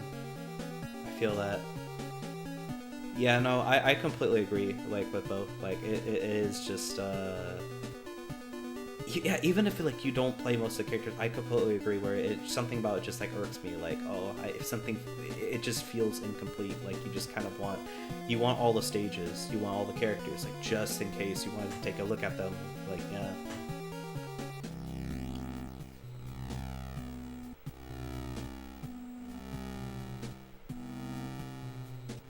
You know what? Maybe a hot take, because with costumes, I'm actually kind of whatever about it, right? Like, I don't mind, like, if people want to pay a lot of money for costumes, like, maybe that's where I get hypocritical. Like, when it comes to aesthetics, I don't mind, but when it comes to the characters, like, the gameplay of the characters, like, that's where I'm like, yeah.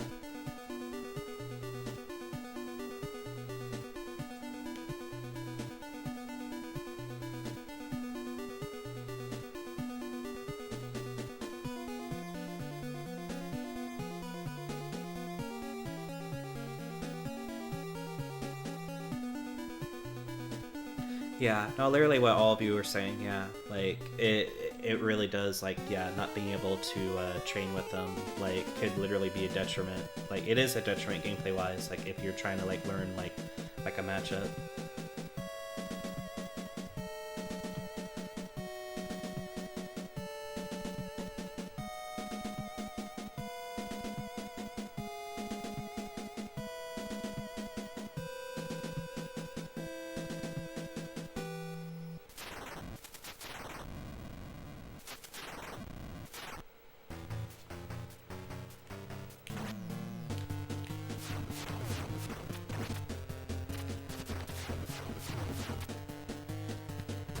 No, that is like another thing. Like, I know inflation exists, but like, oh man, $80. It's kind of crazy. Not gonna lie.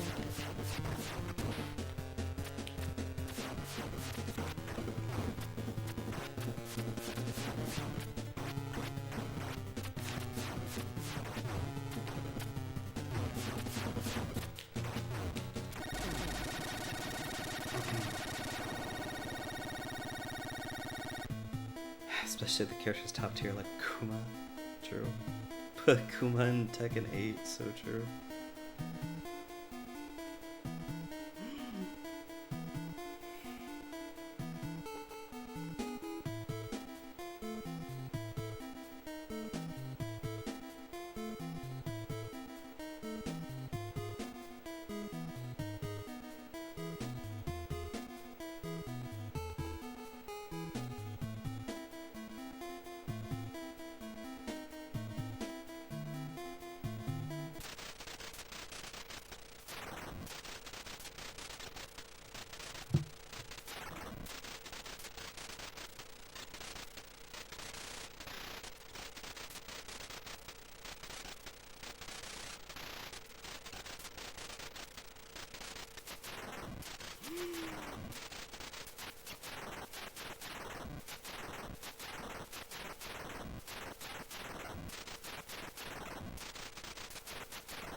Very, very scary.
We're gonna do the final boss in Earthbound. True.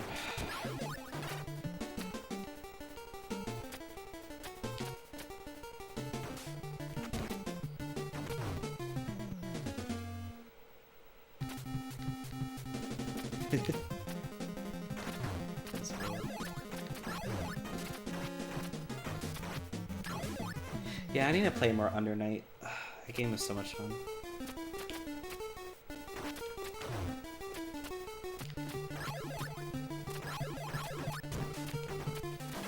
Honestly, I think Under Night is actually currently, like... I shouldn't say currently, because I haven't really been playing it. It's definitely, like, top 2, like, fighting games, just in terms of, like structure. I just think it's really cool.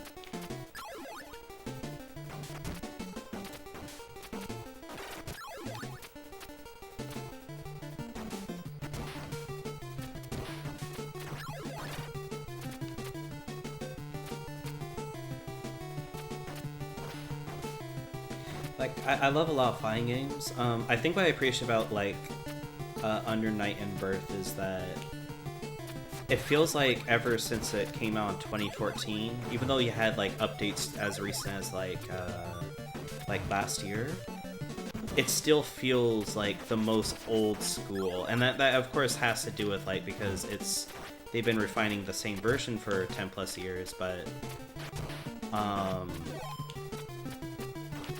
it does feel like, you know, make it stand out in that sense, gameplay wise. It's very fun. Dang.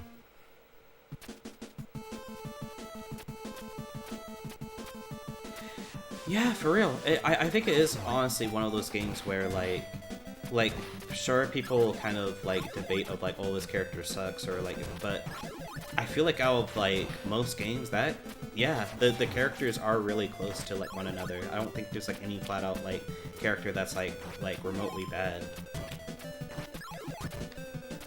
It's, like, it's one of those games where, of course, people can think of, like, the very strong, broken characters, but in terms of, like, characters that are, like, bad, like, no, I can't think of, like, any, especially in the new version, like, because previously a lot of people said that Lon Drekia was bad, but he got buffed, like, really, like heavily, so, like, he became one of the best characters, like, in the game currently. Haven't loaded up Uni since February. I feel that it's been a while for me as well.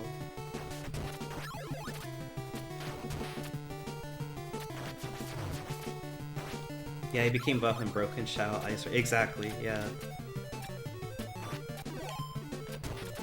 Because, yeah, like, before Eunice 2, that was a character that people were like, yeah, no, he is fine. You know what, actually, to kind of go back on what I said, maybe Kaguya, because I saw a lot of people saying that, oh, she doesn't feel, like, rewarding, but, again, she's not even, like, a bad character, it's just the argument of, oh, this character can do what, you know, this, but with, like, less risk, more reward, that sort of argument, but, yeah.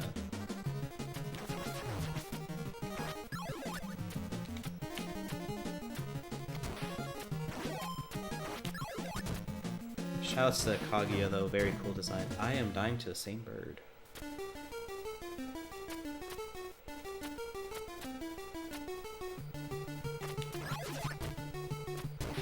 I think it is still being played online. It's just like a niche. It feels like a Discord fighter, like, I'm pretty sure, where it's kind of like oh, you hit people up, like, oh, we want to play some games. We're like, yeah, sure.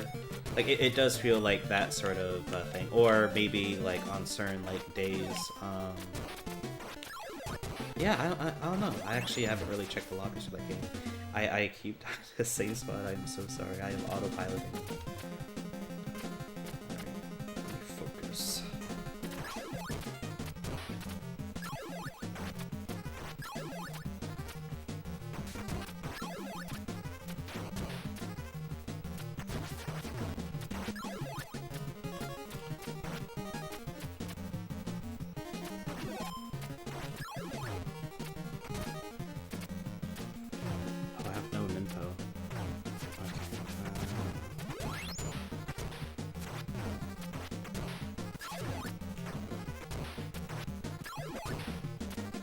Guy actually damage boosted me up there.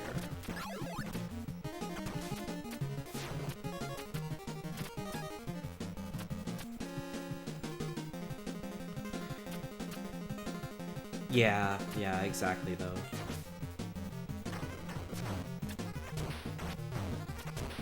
Great game. Yeah, it is just one of those niche type of games. I know Melty is like that too, definitely.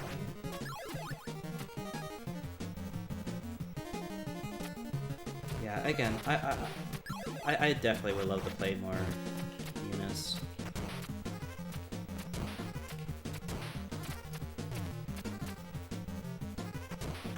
Yeah, it feels like with like a lot of games, I feel sort of like mixed about them. But yeah, again, with like that specific game, it's just, I just feel like it does so many things right. Like I don't have like that same feeling compared to like some other like games. Like for example, SO6, I could think of like, oh, you know, some mixed thoughts about it, or like Guilty Gear Strive, of course, in like areas. But specifically like Eunice 2, like no, I really love like how it is as a game. I don't have an issue with any of the mechanics.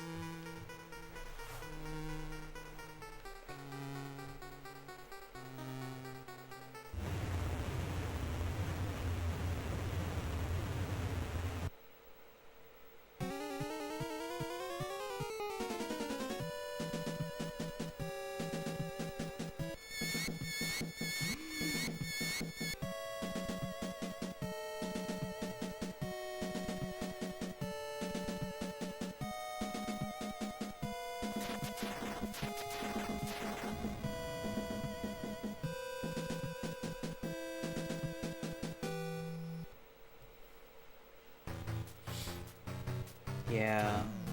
Oh, shoot.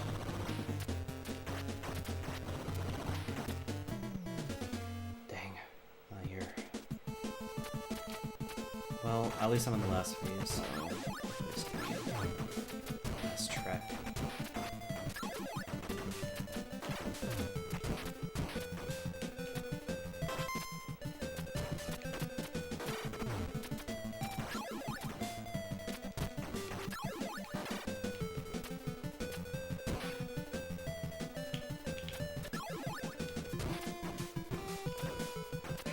Still hate grabs in Strive.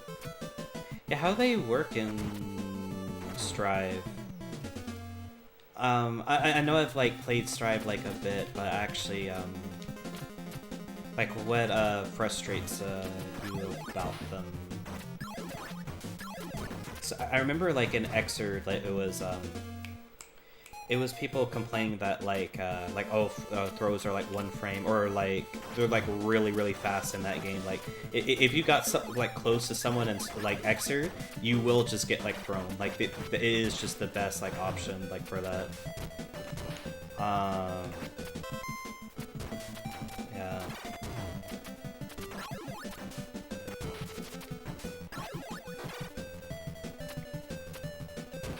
Yeah, that's what I was wondering, like, do they still have one frame throws, basically? Because I know that was contentious even during, like, Xrd days.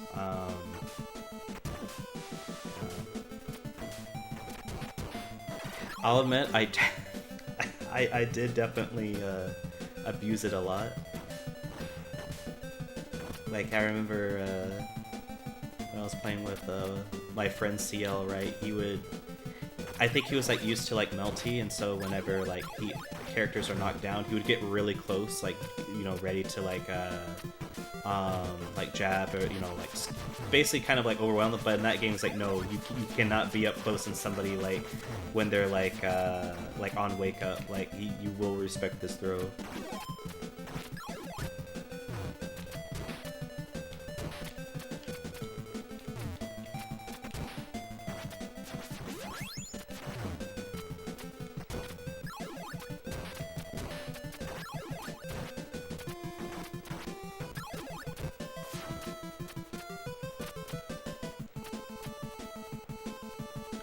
It's mainly the range. I keep fucking missing my throws in them. I don't mind how fast you have to be to throw escape. But there are so many times where I've missed crap. Oh, I see.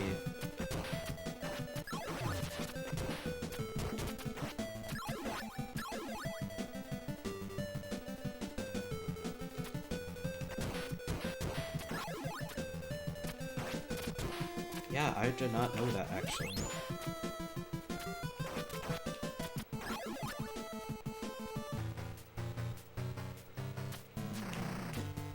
that's fair. Also, oh my gosh. One mill shuriken just one-shots the head. That's insane. Okay, okay. Be careful. Wow. Shadow clones definitely help in this game a lot. But yeah, there we go. That is Ninja Gaiden 2, The Dark Sword of Chaos.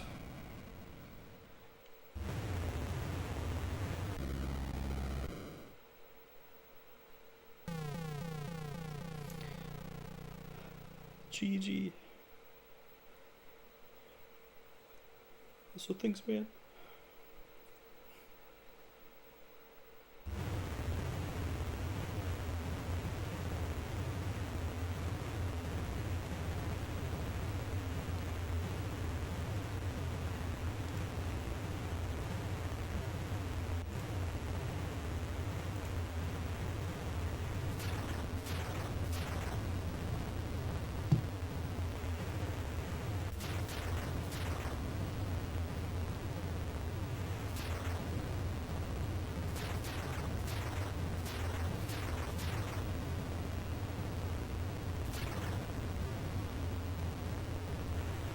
But yeah, that's literally it. Really, I missed throw so many times in Strive and it pissed me off way more than it should.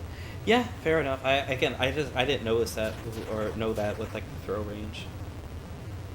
Cause I could definitely see that being used to like games like Street Fighter where like I actually find the throw range to be like longer like generally.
That's true.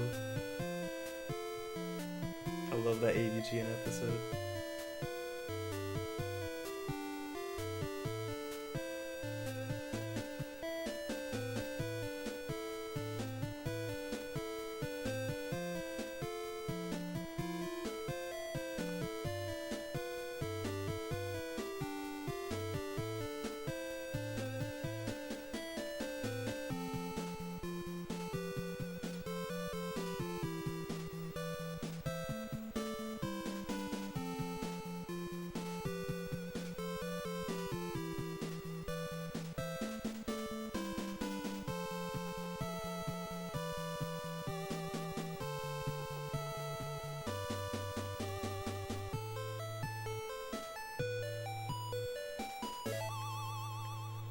Yeah, this is still Ryu Hayabusa.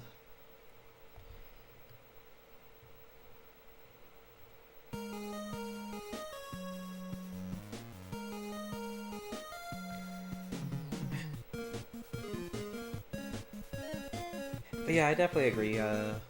Degenerate Knights. Like I love Street Fighter as well. But definitely like one of the like fighting game franchises I'm most like nostalgic.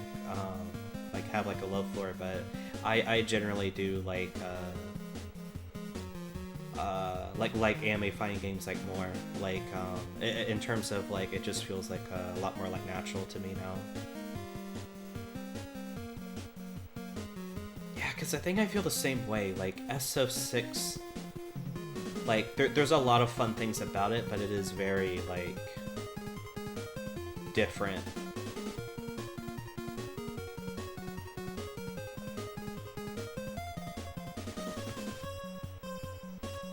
He has mentioned CBK, but I keep forgetting about the Hunter x Hunter game. True. It's just really funny the clips that people have been posting with like the touch of death combos.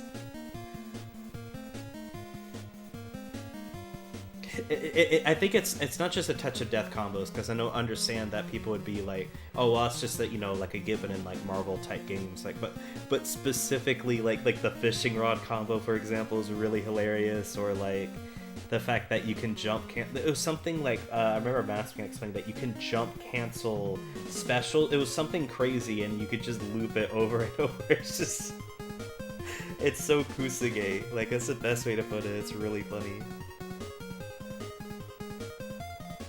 Yeah, Nin Impact. People are saying the budget and Impact it's so good, bro.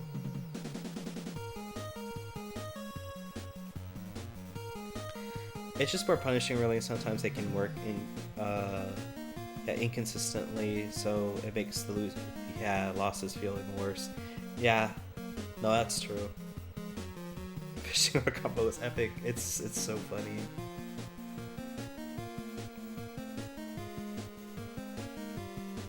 I just call it hard working game. You're right. I'm sorry. I apologize. I retract my statement.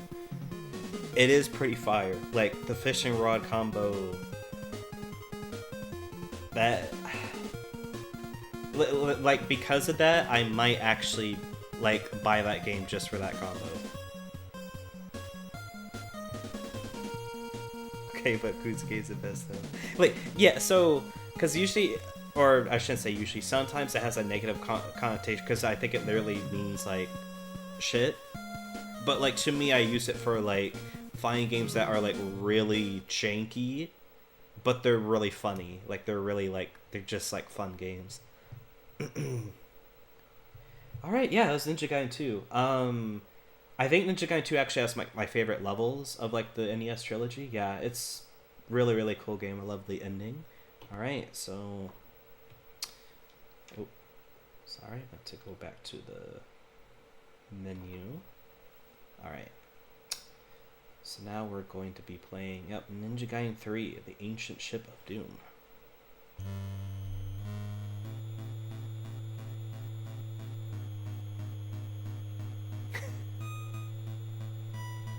Oh, you're right. I forgot to change the... Yeah, you're right. I should have been like changing it this whole time.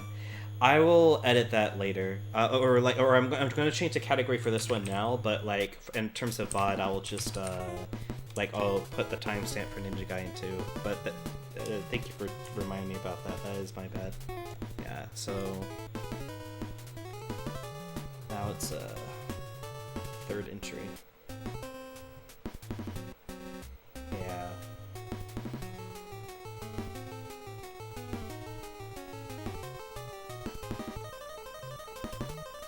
I will say, because it was just called Ninja Gaiden, and because there's 2 games in the series just called Ninja Gaiden, like the original NES and the Xbox release, like basically I feel like at least technically it wasn't wrong. It is just, it is Ninja Gaiden.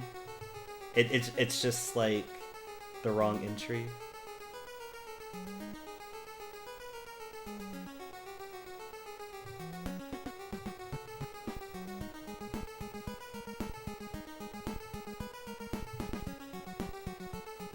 It'd be kind of like having a Final Fantasy VII stream, but you just put Final Fantasy, which I'm sure some people would be like, "Oh, this is an FF1,"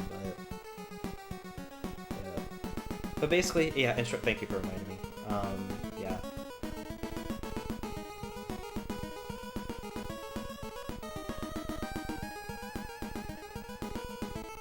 No, I currently don't have like any emotes or like better Twitch.tv or anything. I need to set that up.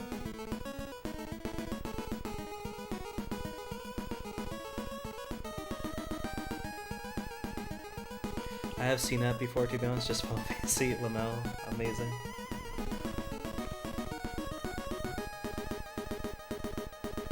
Yeah, because it is easy. You know what's funny? There actually is just a category called retro, right? Which I noticed, like, some streamers I watch, they will just put that up because they're like, oh, yeah, I'm just playing a compilation of, like, older games.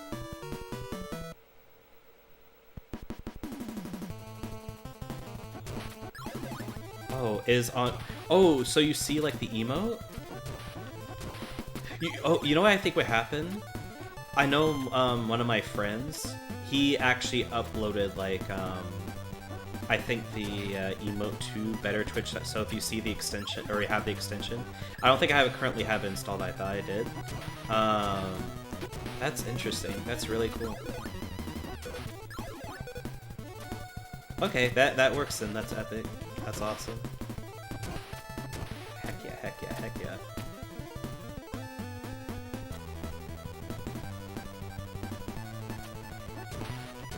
Shoutouts to my friend who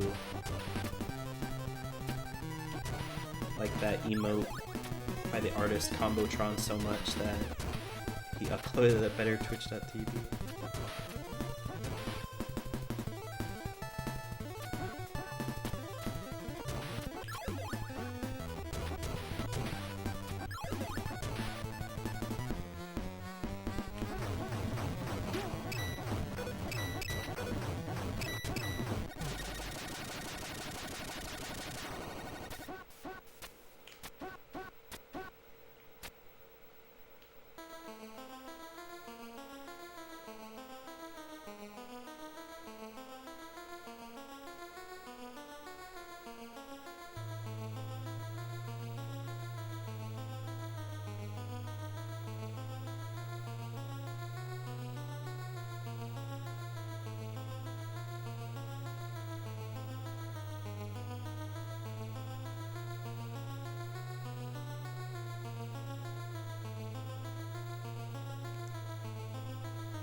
So this game was actually one of those games where whenever they brought it to the US, they actually made it much harder. This is the only Ninja Gaiden game in terms of localization-wise, like in North America, that has limited continues. So I, of course, will have to be careful. But yeah, it's just interesting how the combat... They're not like rentals, and so they're like, let's make this game hard. We'll have to buy it.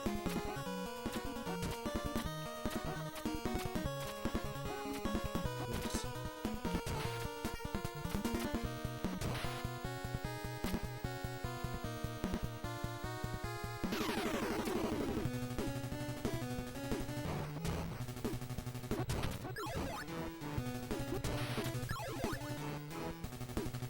Yeah, like I said at the beginning of the stream, yeah, these aren't obviously like blind playthroughs. I have just replayed these games just so much to like memorize them.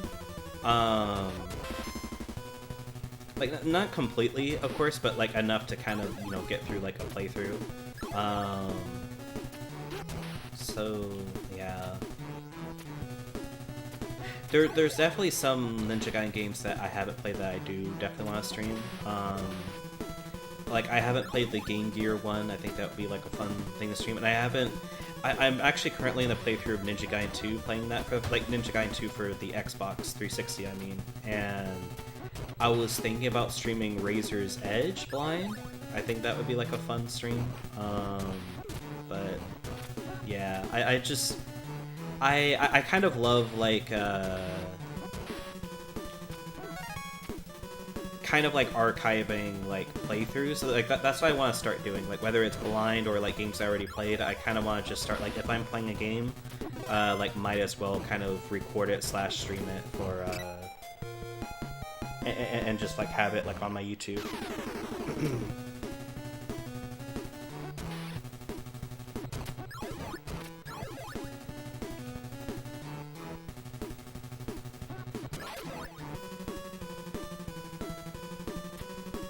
Yeah, because whenever they start, that Twitch sent out that email that like they're like mass deleting VODs, I will admit at first I was like really like frustrated. I was like, oh man, that's really annoying.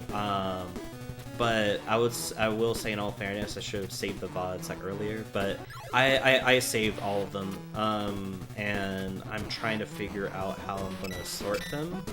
Like I'm probably just gonna have like a playlist on my YouTube where it's just like the video's unlisted, but like just on a playlist somebody can click on called like stream VODs.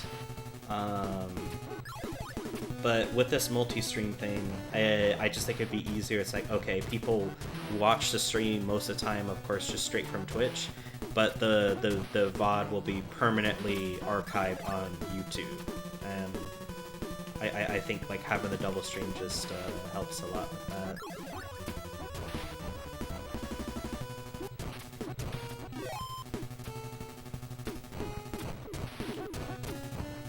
Yeah, no, that's basically it.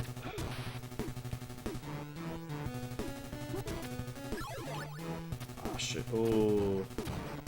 That was so close. Make another archive on Rumble. I never heard of Rumble. Interesting.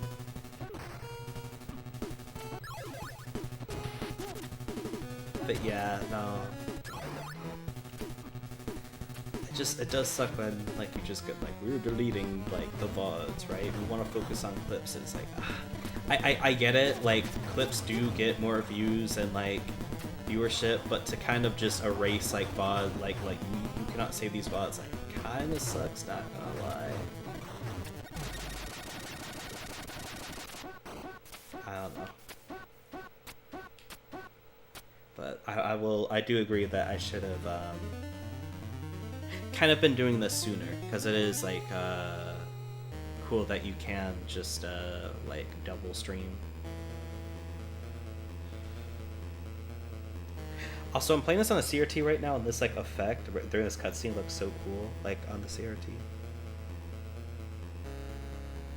Because trying to emulate, like the cutscene's trying to emulate like him like reusing this huge like monitor, and it's doing like the scrolling thing.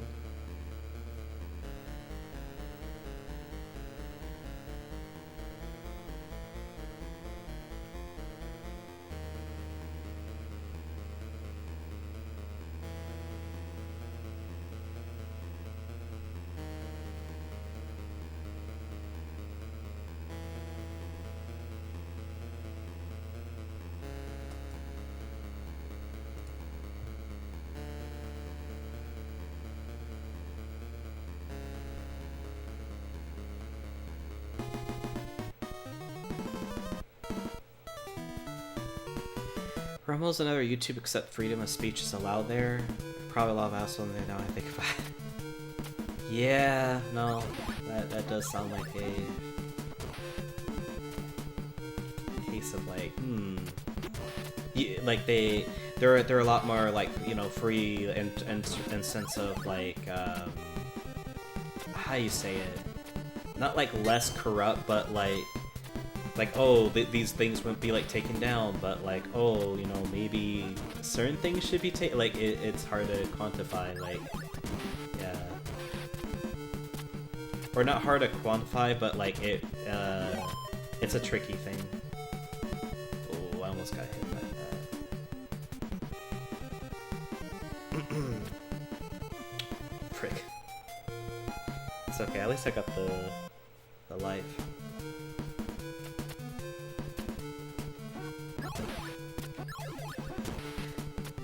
I remember when first playing this game, I was on the stage, no joke, for like hours. I was just absolutely like filtered by like the piranha fish in the stage.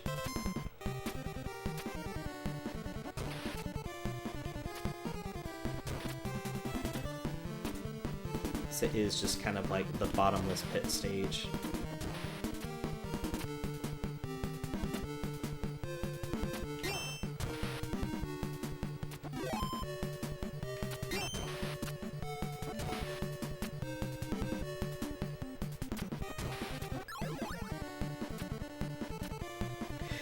I've noticed in like people whenever they're talking about the NES trilogy, like rating each game, Ninja Gaiden 2 seems to be regarded by a lot to be like the best one, and Ninja Gaiden 1, of course, like it's either Ninja Gaiden 1 or Ninja Gaiden 2. Like people kind of go back and forth of like which one they like more.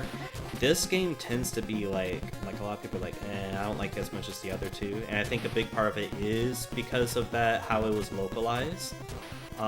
Just the limited continues is like really brutal, and they like increase the enemy count like on top of that. That being said, I actually think this is no joke, like subjectively, like probably my favorite one in like the trilogy.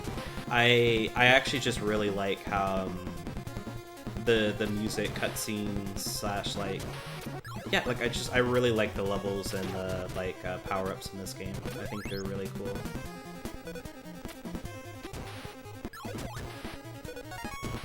I can definitely understand why this was like the most frustrating one for like a lot of people.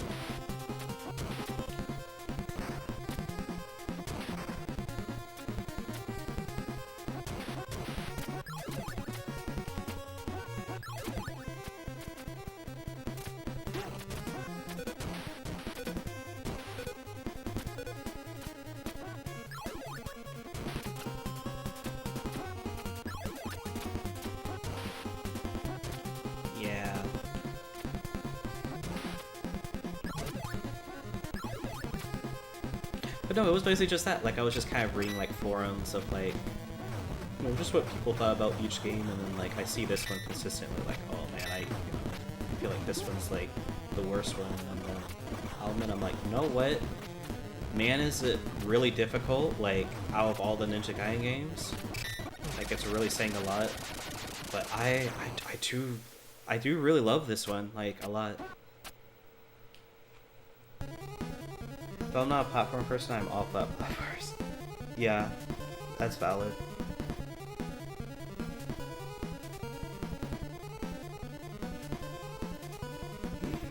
Doppelganger.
Yeah, it really is, like, so easy to, like, yeah.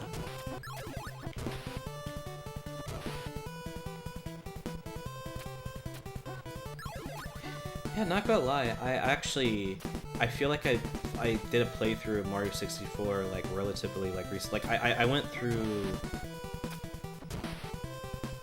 I had so many years like of like never playing that game, and I finally did a playthrough back in 2023. And yeah, I'll admit, like I got filtered by that game like a lot. Obviously playing it over and over, you know, getting used to like how Mario moves in that game and like the specific gimmicks and like that star of that specific stage. But yeah, no, I there were like some legitimately really challenging parts in like that game.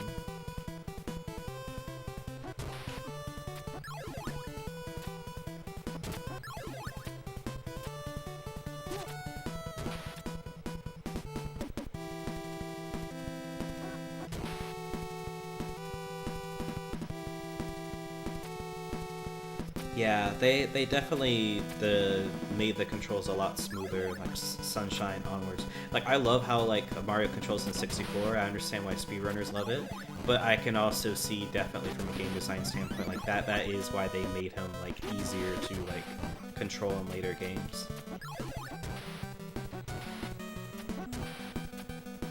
Because with speedrunners, it's like he's hard to control, but you can do all this stuff. That's what makes it cool. It's like this you know, execution barrier. Well, I think with Nintendo, they're kind of like, we want people, as many people enjoy like our Mario game as possible, so they of course found out a way to like find a nice middle ground with it. I love Mario Odyssey's movement. Like speaking of, like that game's really great.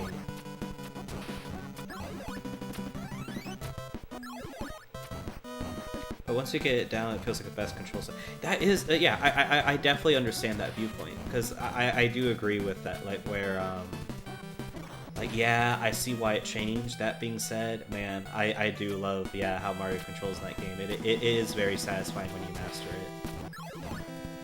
And, yeah, you could argue that's what people kind of miss, is, like, you do, like, you struggle in the game until you kind of master the controls, and you're like, man, this feels so... It feels very rewarding. Like that's the word for it.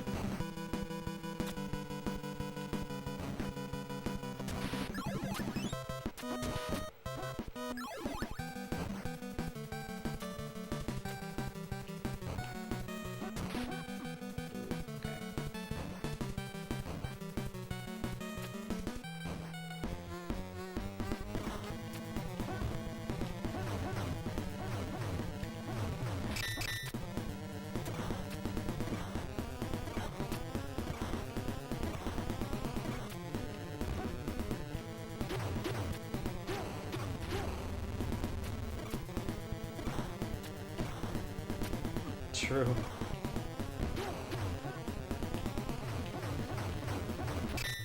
That was definitely a watch your toes type of stage. Ooh. Ah, frick! Speak of washing your toes, oh! Yeah, no, he came out from under. Another thing too, is that they also with the checkpoint, because I actually, this is the only Ninja Gaiden game where I played both the Japanese and North American versions, because I was so curious of like how much like changed. Like in the Japanese version, like if I died like on that boss, it would send me like just in the previous room that I was like at, right? But with this, it basically sends you at like the start of like the level. Like the checkpoints are also very brutal in the North American version. Like, I'll get through it, like, you know, like, it's whatever, but at the same time, it does just add to, like, there's more enemies, there's less checkpoints, there's a limited continues, all of that was added in the North American release. They just did not, again, they did not like rentals.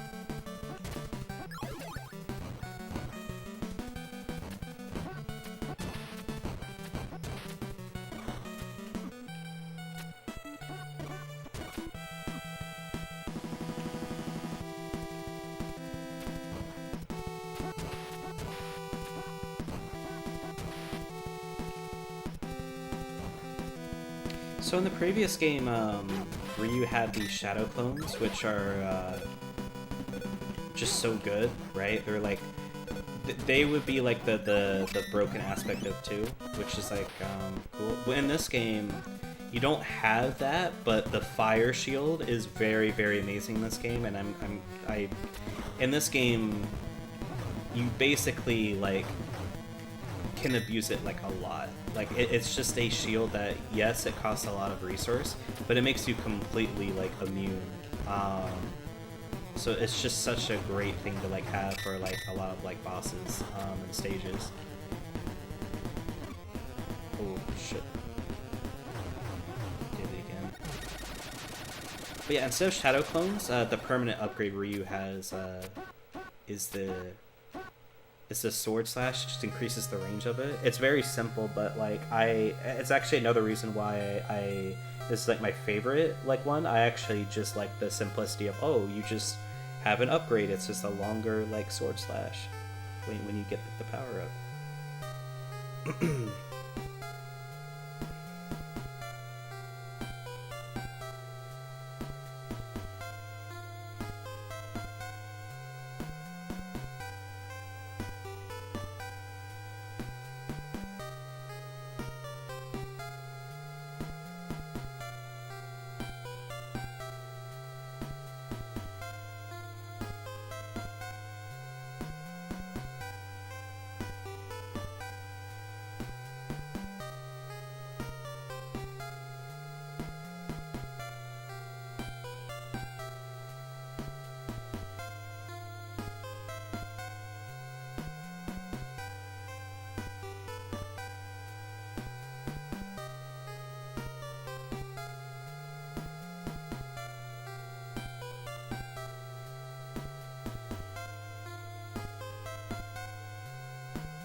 Also true, CDI Link.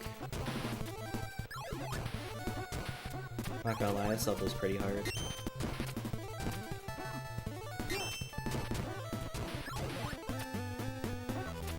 Yeah, so in this level, you see like these like flying like helicopter spider things. Just like point them out. In the Japanese version, I think there's like a couple or like a single one will spawn, but like in the North American, it's actually just really like they literally like, all right, flying enemies, quadruple that. Like when you get to like a screen, we want all of those like enemies just filling up the screen.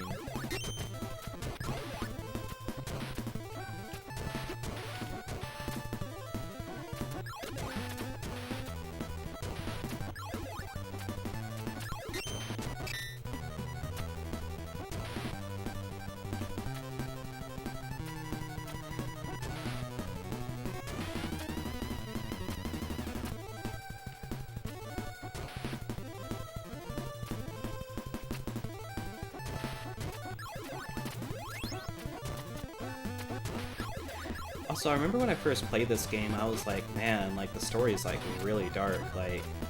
Like somebody who's like, oh dang, my bad. Like who is like a doppelganger, like yeah, who was like pretending to be like Ryu, right? To like lure like Irene to like her like apparent death. Like I remember when I first like played this, I was like, oh man, this is really messed up.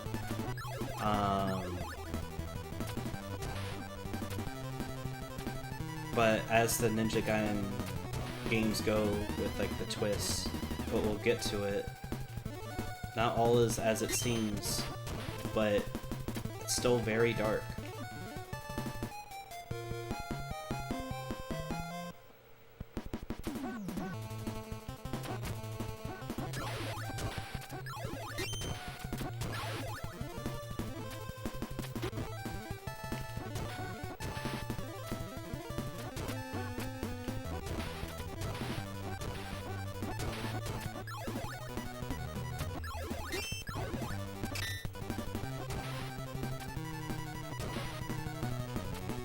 It's interesting because I think Streets of Rage also reminds me of this game, because I feel like it has like the same like.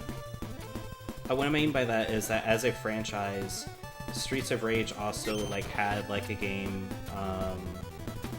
The third entry was like made to be like much harder, and that also is like considered like a lot of people are like, oh, I don't like the third entry for. Oh man, I'm getting bodied. A lot of people don't like Streets of Rage 3 because of like how relentless the difficulty is in that game too, and it also had like a plot that was like even darker like than usual.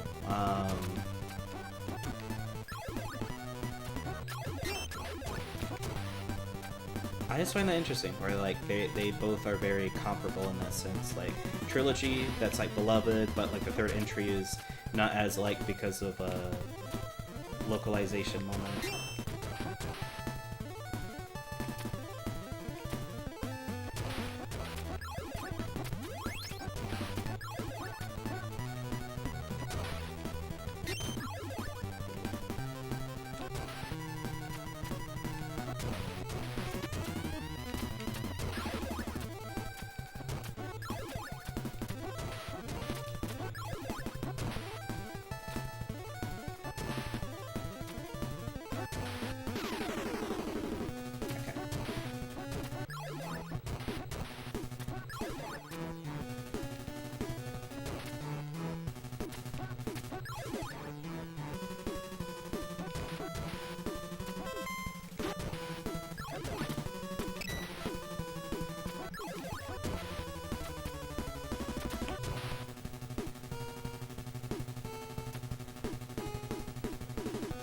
Now you can play the Japanese version if you wanted to.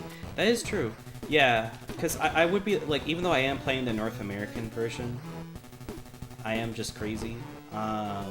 If somebody were playing this for the first time, I actually would just recommend the Japanese version. It is just the more balanced, like, game.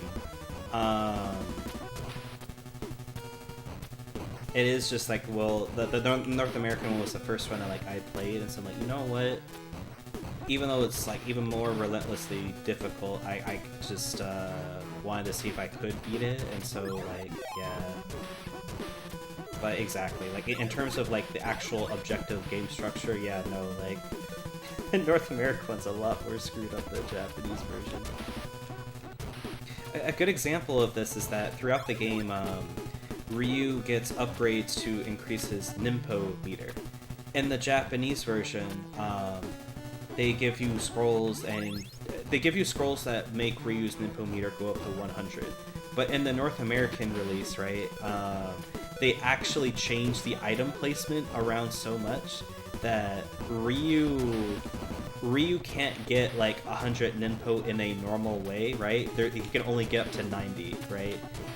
Like, yeah, there's like a way of like you respawn and like you can get the scroll to like come back and like increase it, but like that is like an oversight of like it just adds to like it's like less balance.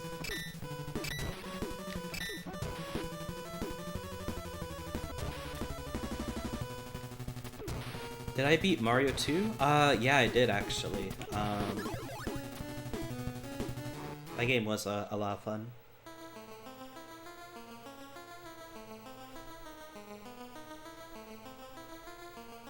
Yeah, I played through 1 and 2 actually, because I actually believe it. Yeah, I never finished those games. I recently finished them, and I appreciate them like so much now. Like Mario 2 is such a cool game. I think my favorite Mario will always be Super Mario World, but like the NES like trilogy, like for Mario 2, like man, it's so cool. Really, I heard a lot of people say it was trash. I wouldn't say it's trash, but it is a weird game. It is obviously like a very unorthodox game. Also, oh my gosh, she's alive.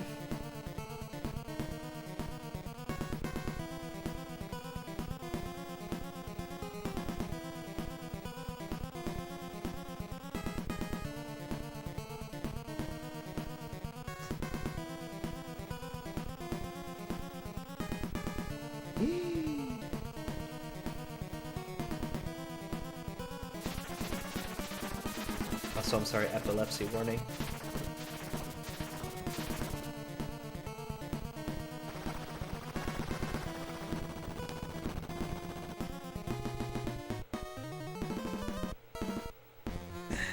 But yeah, one thing I like about this game too is that it does kind of wrap up that plot of like what happened to that like CIA guy who betrayed Ryu in the first game, like, you know. And so I'm glad this game does like follow up on that in like a way that like is very interesting.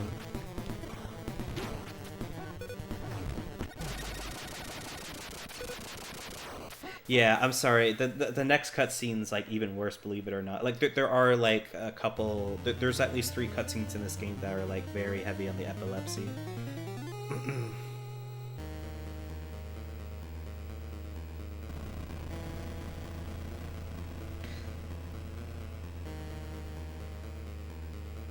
Yeah, I'm sure in the re-releases they toned it down, kind of like with the old Mega Man games when they port it over to the collection. They darken the screen whenever there's like where the lights would flash. But I am, because I'm playing the on native hardware, like for all intents and purposes, playing the original 1991 release. That yeah, no, this is before epilepsy warnings existed. It was pre-Porygon era.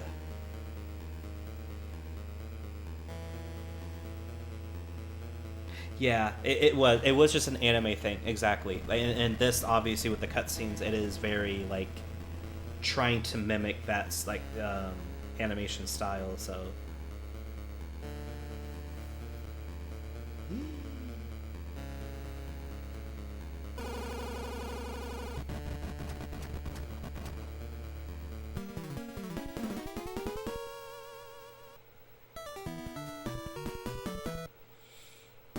yeah, no, it was awful. Like genuinely, like it. Not only like was it just, it's not. It wasn't only just several children. Like it was like in the thousands or like at least hundreds. Like it was really bad. It really did like put the country in the shock to kind of like, yeah, let's all these health warnings about flashing lights and knowledge of like epilepsy and all that. Yeah.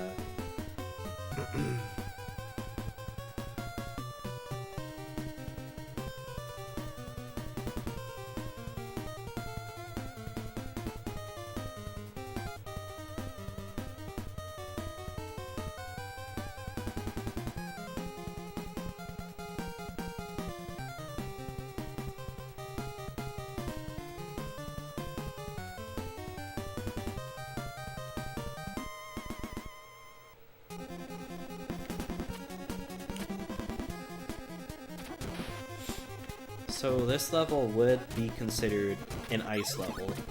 So it's like this crystal like cave, but as you can see, moving a little bit, Ryu does slide, so I have to be careful.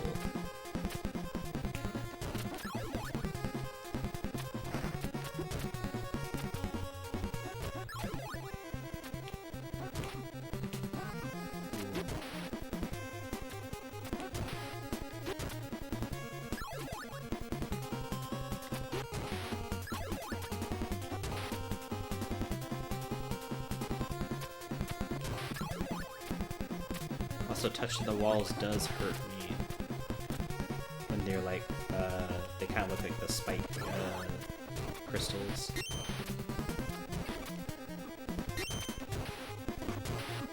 Oh shoot, okay.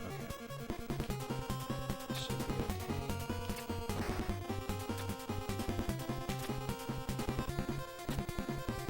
I would say, despite how ruthless this game can be, there's actually no respawning enemies in this game compared to the first two. So that actually, in a lot of ways, it removes that side of the difficulty. But they add so many enemies on the screen to compensate that it almost doesn't matter. But that is something in favor of, like, oh yeah, you don't have the respawning enemies.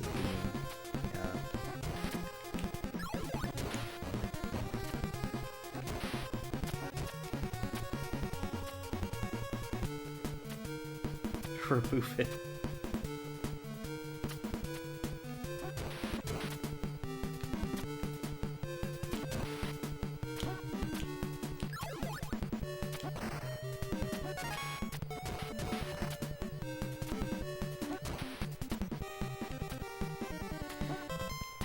Yeah, I always feel like this stage did a really great job of conveying you're in a place you really don't want to be, like some freaky sci-fi like alien demon hell type place.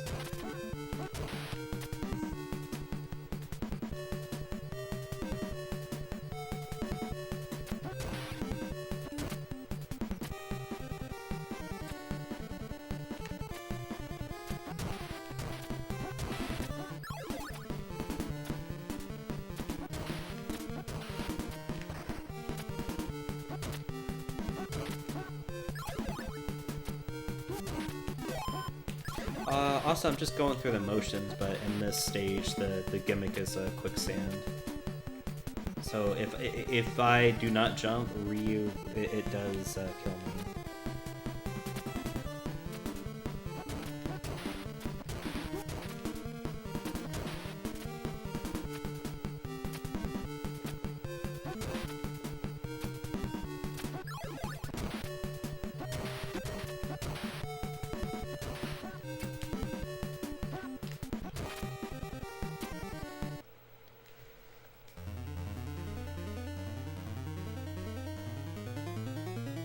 Yeah, it was. I do feel like quicksand was portrayed in a lot of media back then. I don't see much now.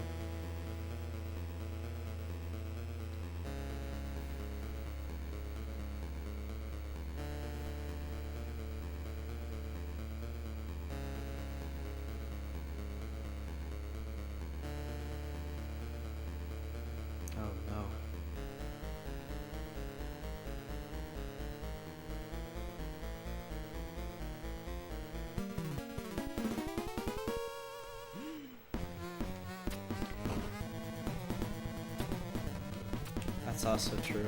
I think so too. Oh darn.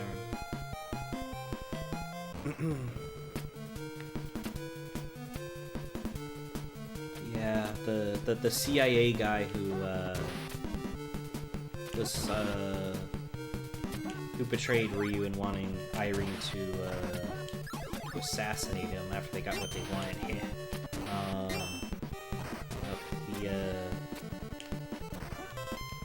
He didn't die with the Clancy guy, who also in this game betrays Ryu, because unlike the guy in the second game, the American army dude who's like a cool bro, Ryu basically went from skeptical CIA guy. The CIA guy betrays him, but you know, Irene's his love interest and was kind to him. So he was like, okay, in this game, I will trust you, even though you're kind of he's a villain. He also wants the evil demon powers.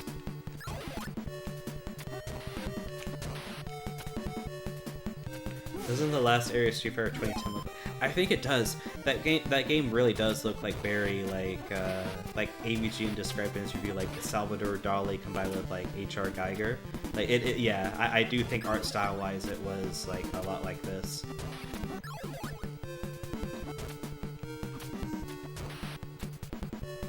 I actually saw a lot of complaints about that too, which I'll say fair enough, even though a lot of the demon designs in Ninja Gaiden do really portray that alien nature of them. But yeah, a lot of people also felt like, oh, the theming of this game was like weird because the I'll get to it to show you, but this game's title is the Ancient Ship of Doom, and that the titular Ancient Ship of Doom does play a huge role. But a lot of people are like, what the heck?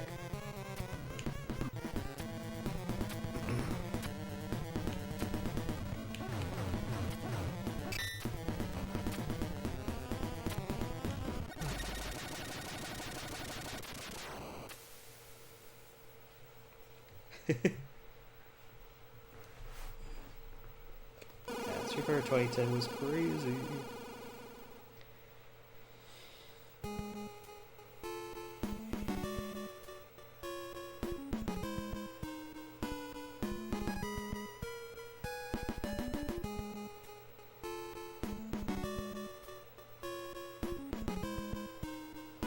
Very ugh.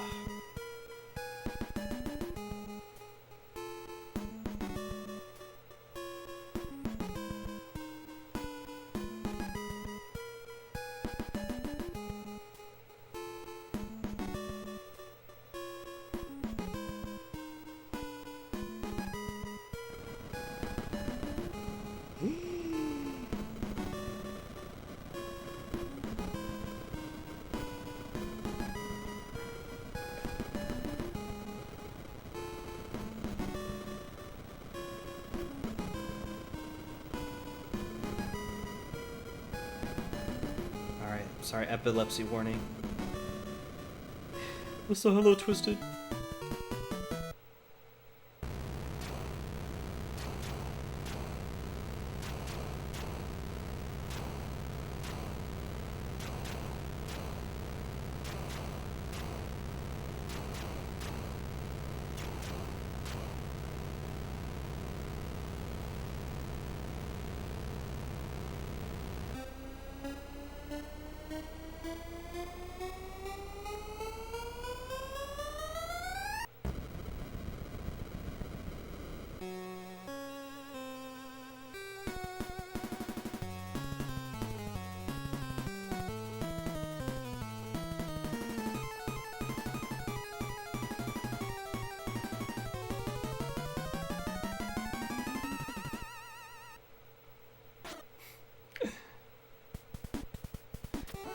Yep. Yeah. Amazing World Gumball is a great show. So this is the final stage of the game. This is the titular Ancient Ship of Doom. So I saw a lot of complaints about this too. They're like, "What is this? Like, this is so sci-fi. Like, you know, like compared to, you know, just like the feudal Japan, like the sort of like themes that people associate with Ninja Gaiden, where it's just like, oh man, like." Or at least classic Ninja Gaiden. It's definitely not the case with the DOA and the new ones. Definitely not. Where they're like, man, this is like I don't like how like I don't think it fits. Which is like fair enough given the classic games. That being said, I kind of fuck with it. So, and I also what I like about this game is I think it also showcases. The idea of humans, like humans giving up their like wanting to like transcend their humanity, but they become like fucked up demon people. That is something that is a huge thing in like the 3D Ninja Gaiden games, which I kind of think it's interesting. It was first established here because obviously like the demons from hell are like demons from hell, but like the humans like wanting to willingly like turn themselves into like demons. It's like, oh, okay, that's interesting. That's epic too.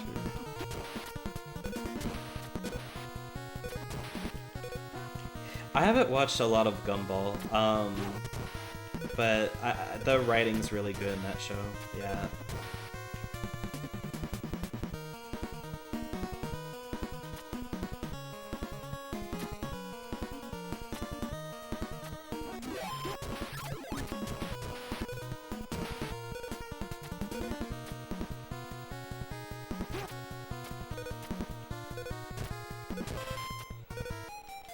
Frick.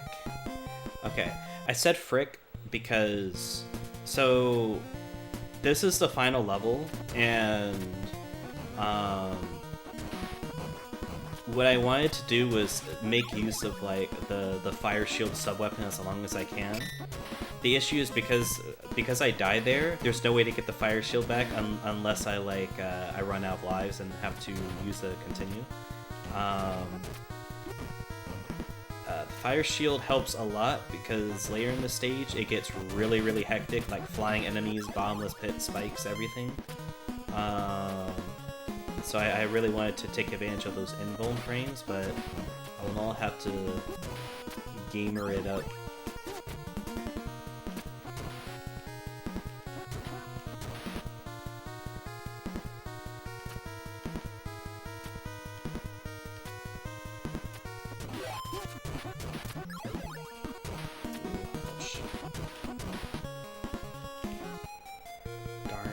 Thought I got him. It's a show I watched too many times. It's one of those shows where I can watch it out of context so you still know the context of most, not all the clips. Yeah. I can think of like some shows like that. That's understandable. I know a lot of people feel that way about like regular show.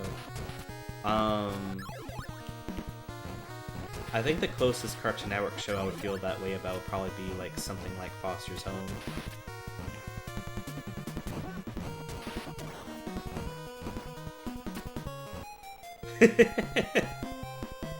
Hello, regular show mentioned, true.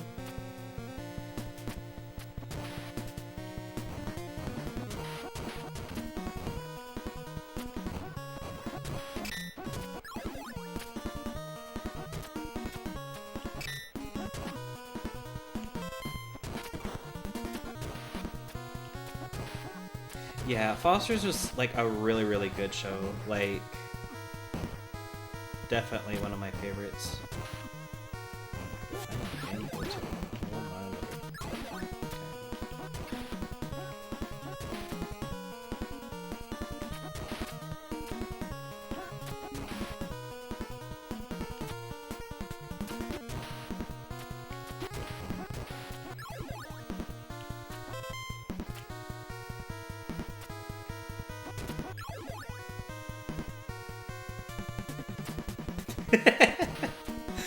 I'm sorry, Noon. It's just asking that question twisted.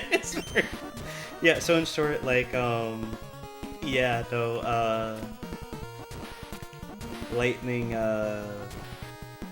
what's the word for it? Has been very clear in his, opinions and distaste of VTubers. It's very funny, though. It's very funny. He also doesn't like the YouTuber Scott the Woz very much.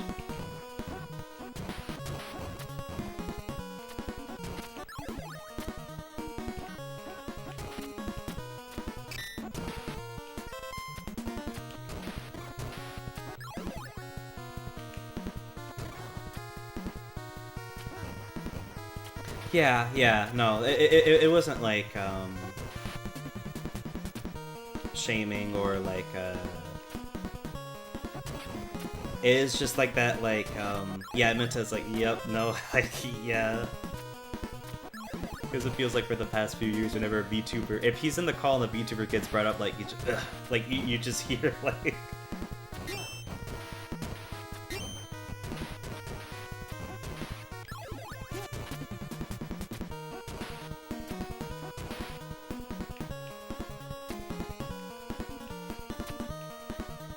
But yeah, it is that combination of, like, well, he doesn't really like VTubers, but also, oh, but, rage bait sometimes.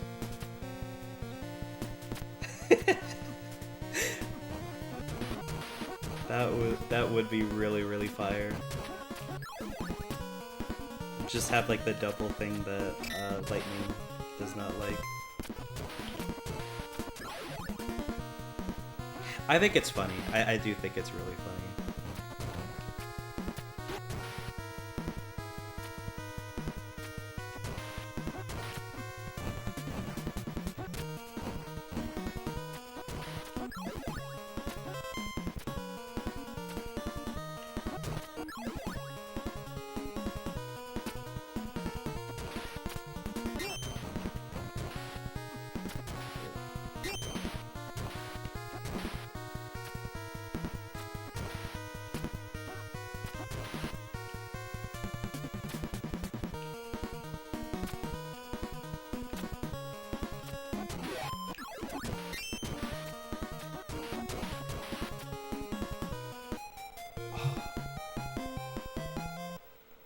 I just need to make it to that part without getting hit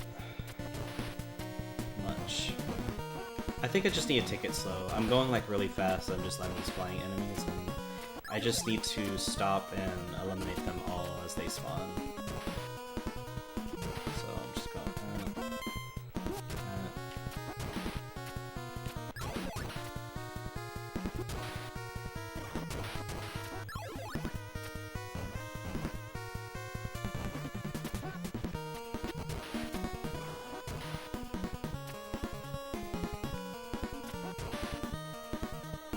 The combination not like a VTuber Scott the Wasp is really yeah.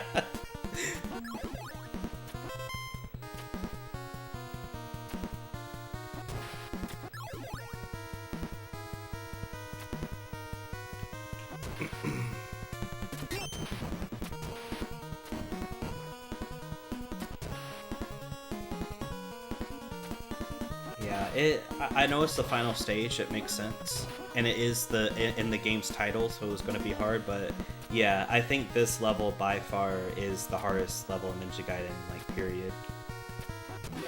Like, it's definitely a stage to finish off the trilogy with.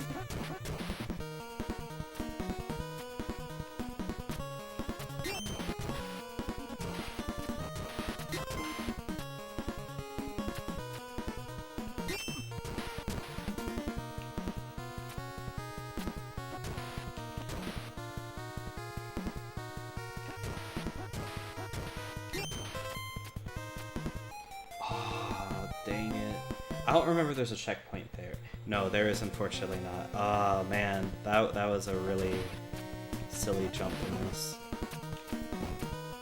My bad, bros.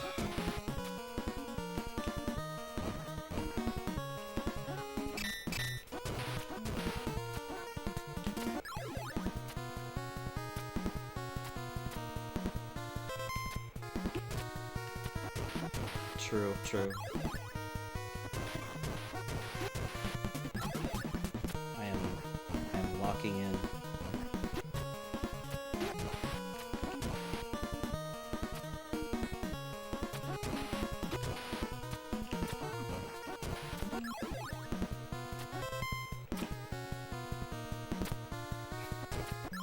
Also, that is true.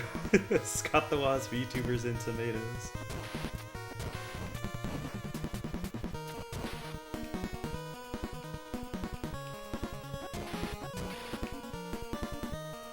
Now I kind of want like a Photoshop image of Scott the Wasp, but in the background you see like a TV/monitor with like Corone like in the back, with and Scott the Wasp is like shopped to like he's just like holding a tomato in his hand.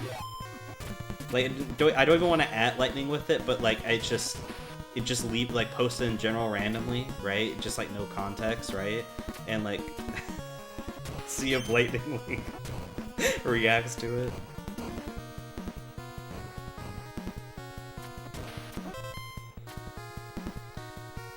Also true, nonverbal, ancient technique. You know what? You're right, you're right.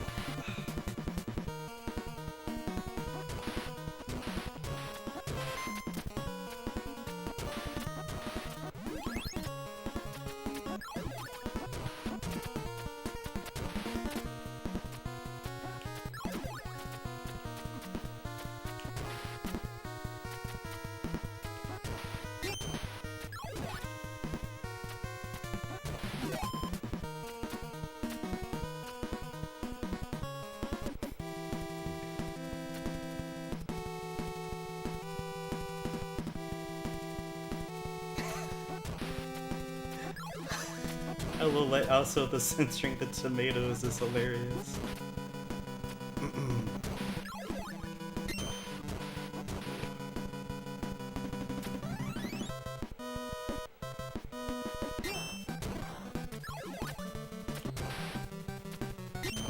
Yeah, I'm thankful for the sub weapon that I'm using right now called the vacuum wave, because there are like a lot of enemies that spawn above you and below you. So it really is a godsend for that.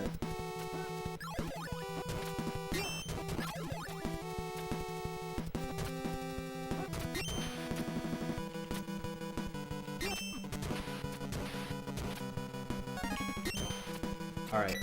So that scroll that I just picked up, you see how like on the top left it says 50 out of 90, right?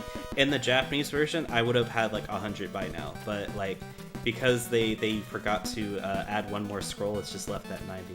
Unless I like die and it like respawns or something. It's really weird.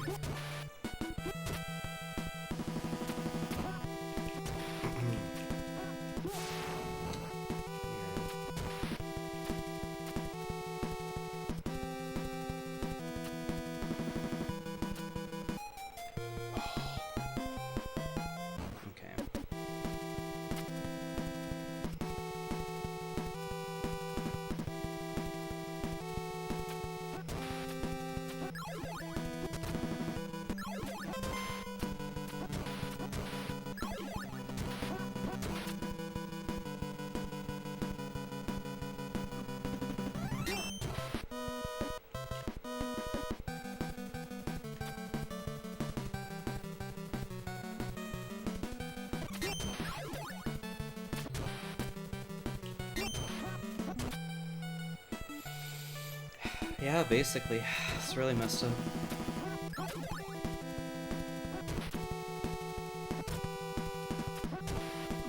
Oh, I forgot platoon headstone.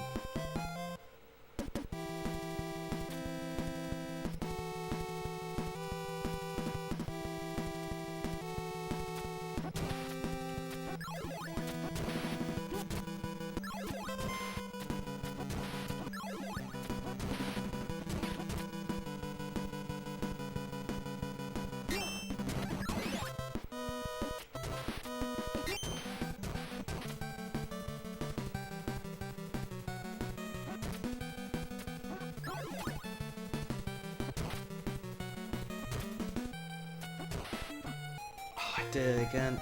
It's hard because the blocks that I was on also disappear, and so it's like having to stay on the move and like do I kill him? Do I wait? Yeah.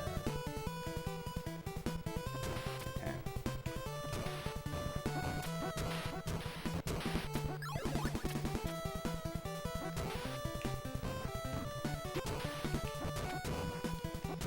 I'm back at the beginning, but the plus side is if I'm able to hold on to the fire shield, I'm able to make, because that section right there with the flying enemies and the disappearing blocks, it's like 10 times easier when you have the fire shield where you can just like invuln and not have to think about it.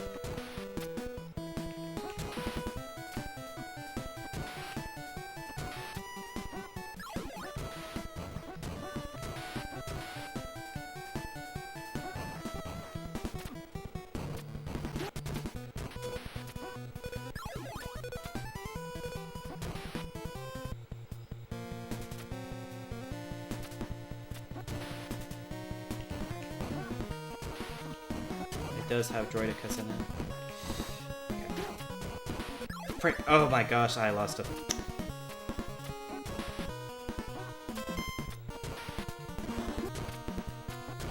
I am delirious. It's okay. It's okay. It's okay. It's okay.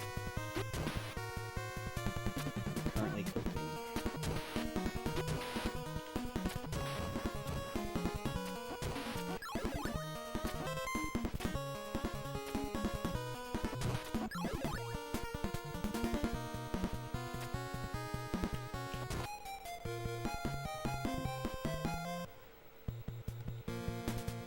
This morning I beat Luigi's Mansion, still love that game so much I'm so tempted to do the Hidden Mansion.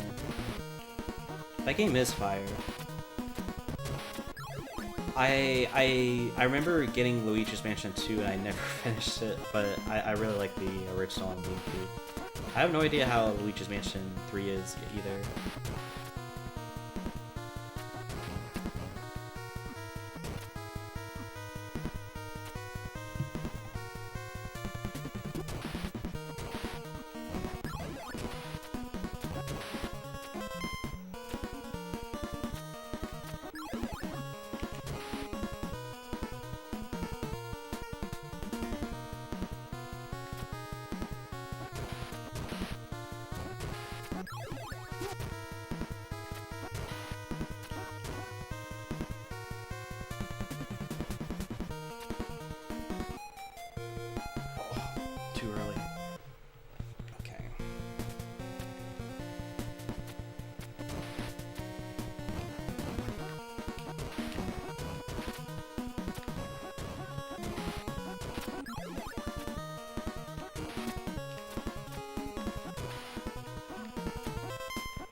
True.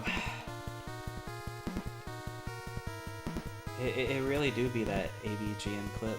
Like, undershot it. Overshot it.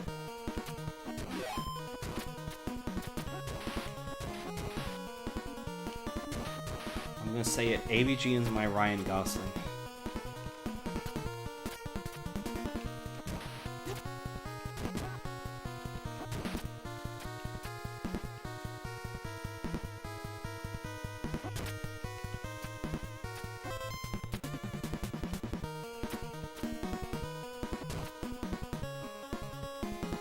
Did I beat Mortal Kombat Mythology Sub-Zero? No, but I do own that game. That game is insane.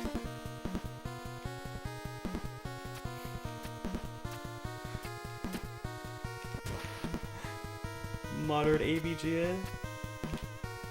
I don't know. I don't think I'm worthy of the title. But I appreciate it. AVGN is epic though. I did mess up there. So Ryu has this thing so you can jump backwards and so it's able where you can face it.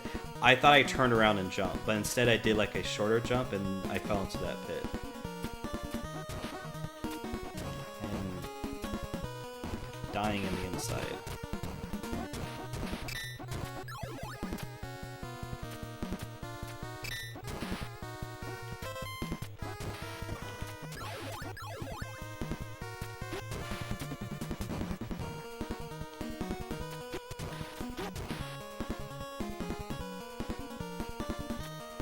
Modern imaging says it's the YouTube safe option.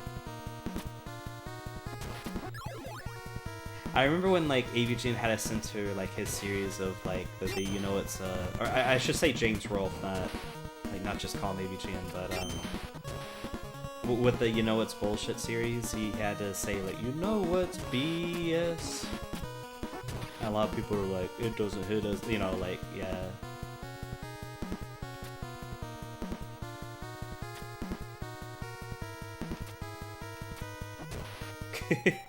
The Kids Bop, poor kids version, true.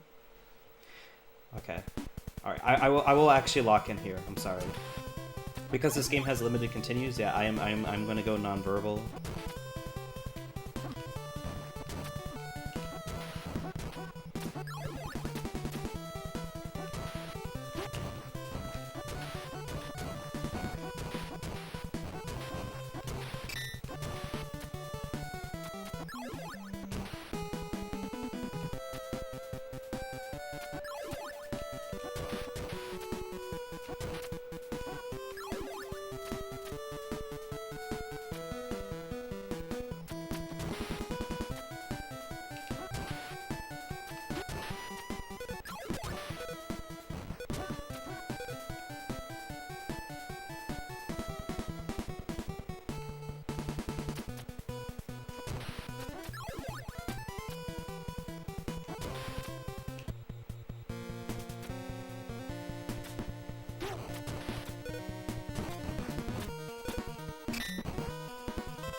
Oh, dang it. Oh my gosh. That sucks.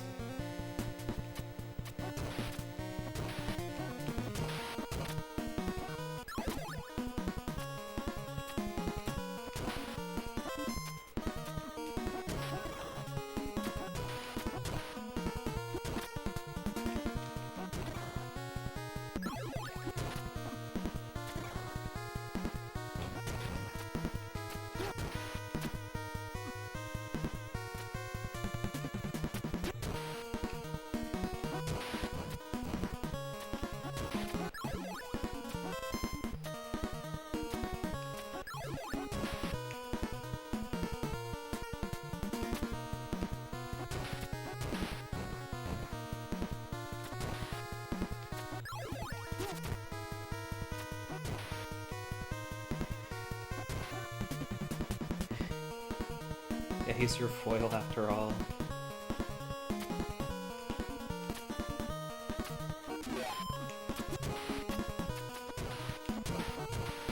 He says... You say Frick, he talks about 2Q. It's so true. Writing's on the wall.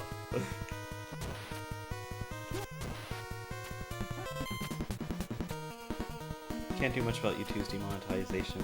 Yeah. It do be unfortunate.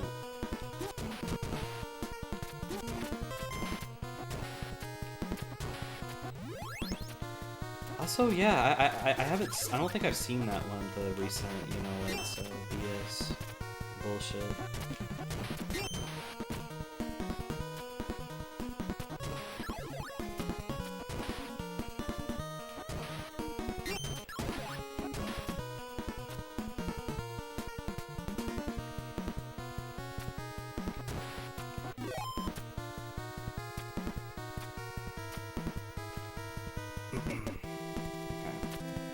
This is the first checkpoint.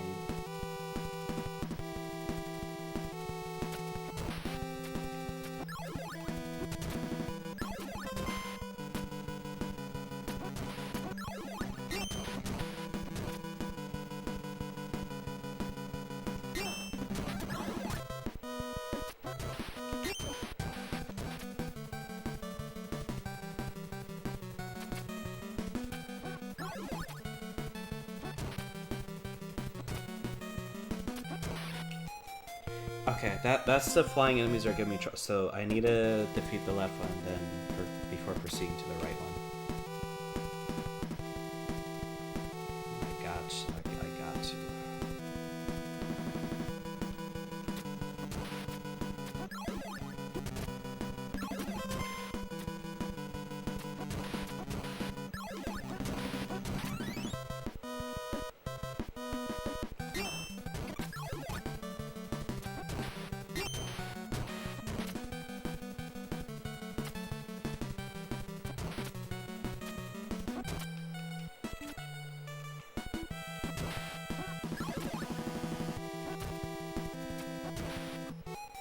Said that.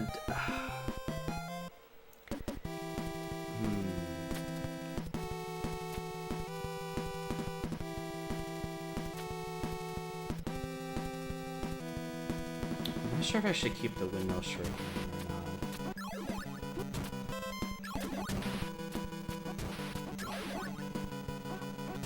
Oh, you're downloading the demo? That's cool.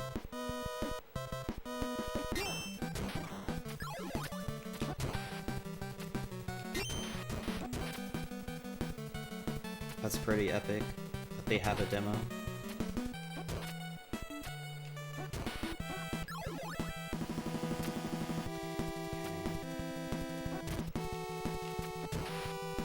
Okay. Just have to hop in place.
Whoops.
Ah, too early.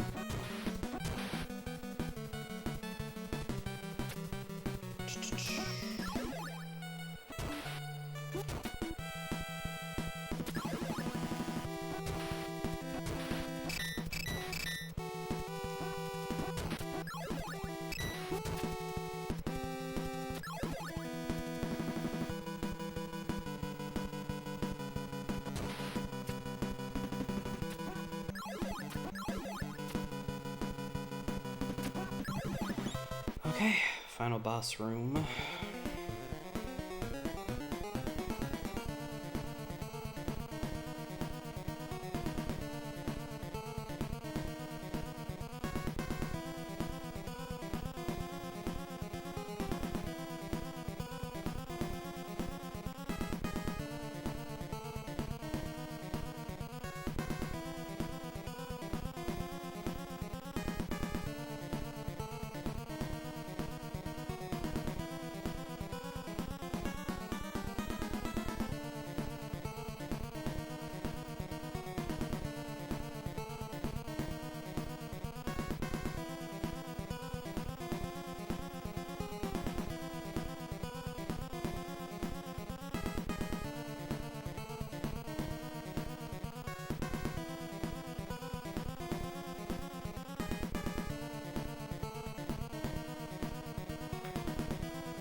Right.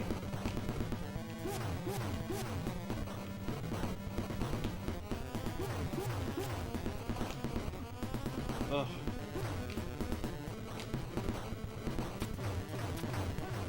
Oh, thank goodness.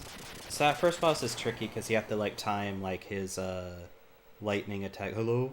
But yeah, it's like a rhythm of like moving back and forth with like the lightning strikes. Yeah, it's another three-phase thing.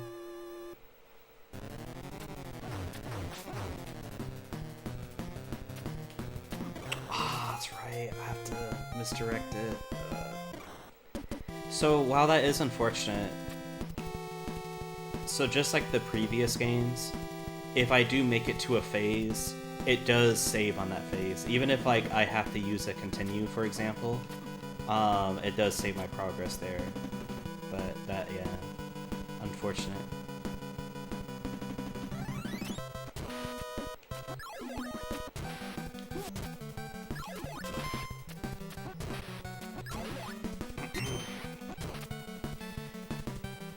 Yeah, not to say the other phases aren't hard, but I know that first phase definitely usually filters me the most. So I just went crazy with the ninpo there.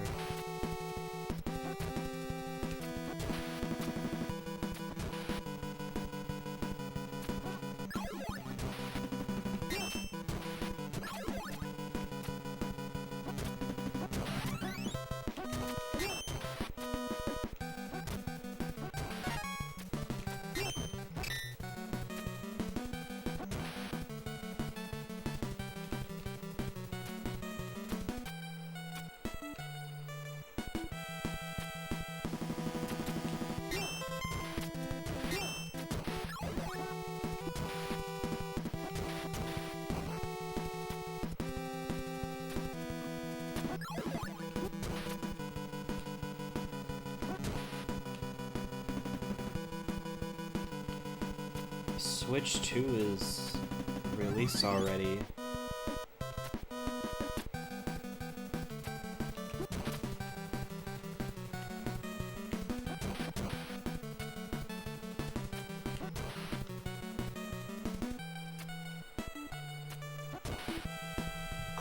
Definitely a console of all time.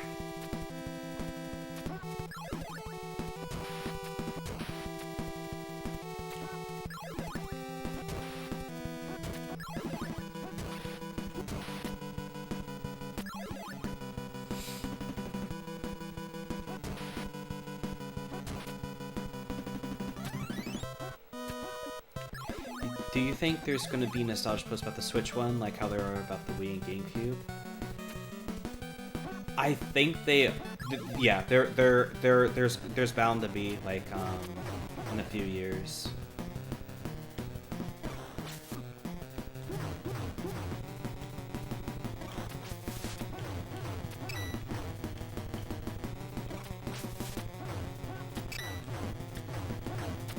Oh, okay. That was really close.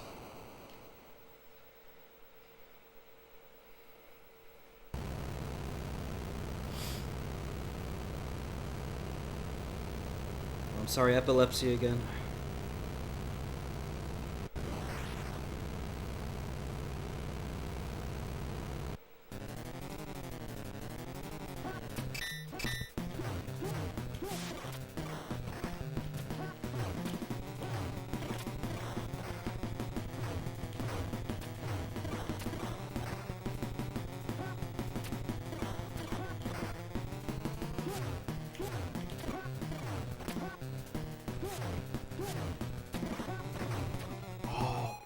Yeah, darn.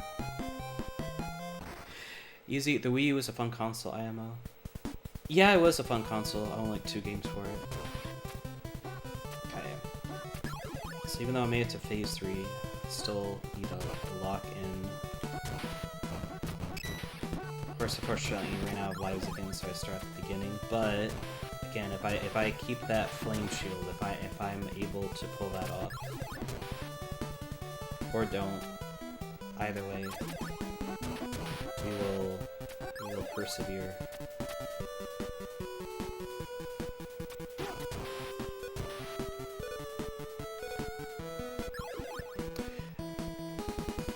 I accidentally picked that up. Oh, I fell. Okay. I think I missed out major by not getting to Splatoon. Yeah, that reminds me. It blows my mind that game is literally 10 years old now. It's absolutely crazy. The launch for that game was super, super fun. Oh my gosh, I'm just eating bullets right now.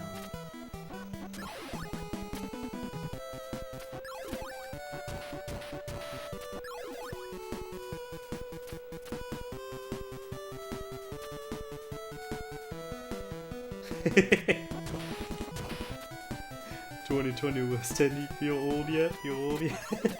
It's true.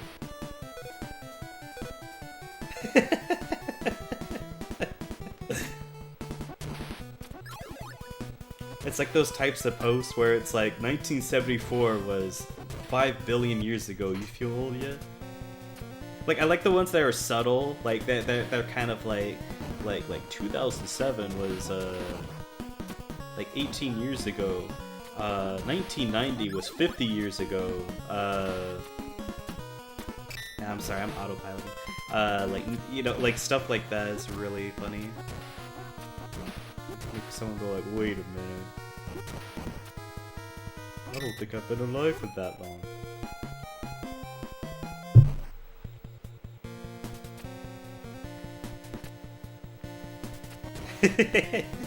How old he is, 20 years? True. Get an Archimishia, Bianca, and Inkling form. I think if I played Splatoon, that would be a cute idea. I just, I would want to commission something that like would be stuff that I play up, because I played Splatoon 1 a lot at launch, but I definitely have not. I've only dabbled a little bit in 2, and I have not played 3, so I feel like I guess for lack of a better word, feel qualified. But I will always love Splatoon 1. That was like such a fun game.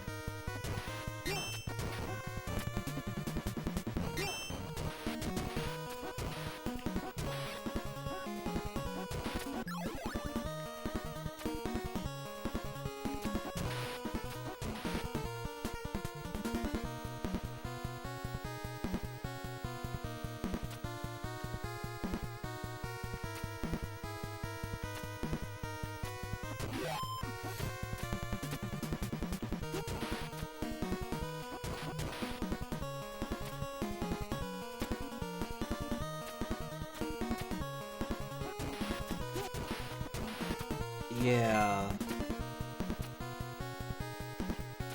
That's fair.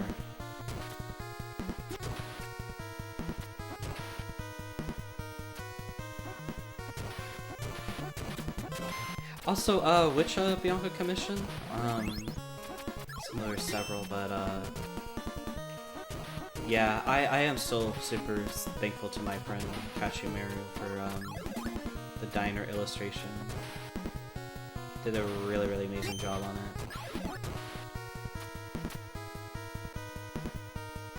Yeah. The diner one then, yeah. No, yeah, I'm glad you like it as well.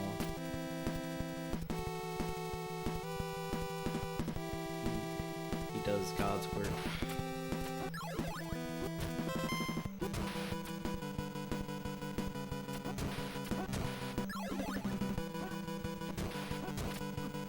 Oh, shoot.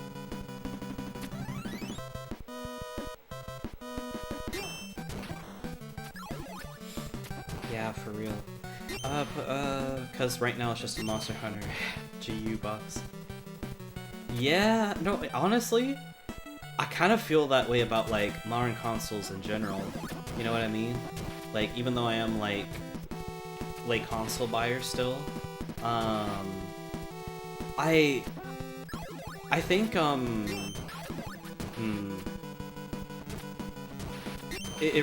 excuse me, it really does feel like in recent years, like, consoles have been, like, you kind of buy one for, like, 1 or 2 games that you play, like, a lot. Which, you love those 2 games, but, like, still, it does feel, like, different from back then where, like PS2, OG Xbox, like, yeah, OG Xbox, GameCube era, it feels like you kind of played, like, several games that you really love. Oh, this is like, yeah, I really like these 2 individual games. Like, for example, my Xbox, my Series X, it is just the backwards compatibility box to me, right? Like, I use it to just specifically play, like, old video games. Yeah, speak of which, ours just, like the 3D Ninja Gaiden games and, like, Dead or Alive and, like, stuff like that.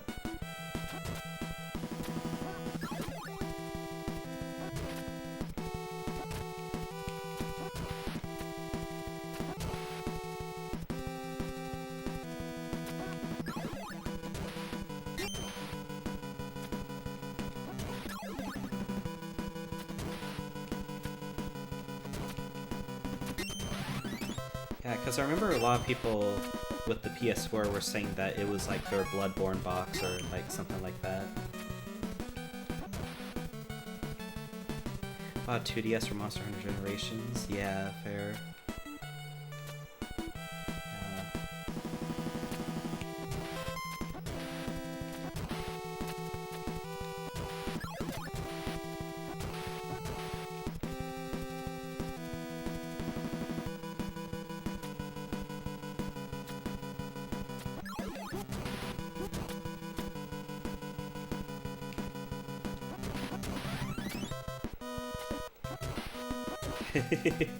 PS4 is the Bloodborne box. Yeah, because I've been thinking about, like, is it the exclusive? I mean, obviously, that is what, like, well, a lot of people are like, oh, why buy this when I have the PC that runs this? And yeah, I definitely understand all those arguments. I could see, of course, on the other side of the argument saying that, like, hey, while obviously it's not a PC, right, for specifically gaming, it's, like, relatively cheaper in comparison. Like, I'm like $500 versus, like, example, like $1,000 computer. Like there's some argument to be made for, like, oh, for a game because it can use keyboard and mouse, that if people just want to game with it, they can. But I understand the I have a PC, like, why would I need this, especially if, like, X game is, like, Alright, how was the 3rd phase? That is Ninja Gaiden 3, the Ancient Ship of Doom. GG's.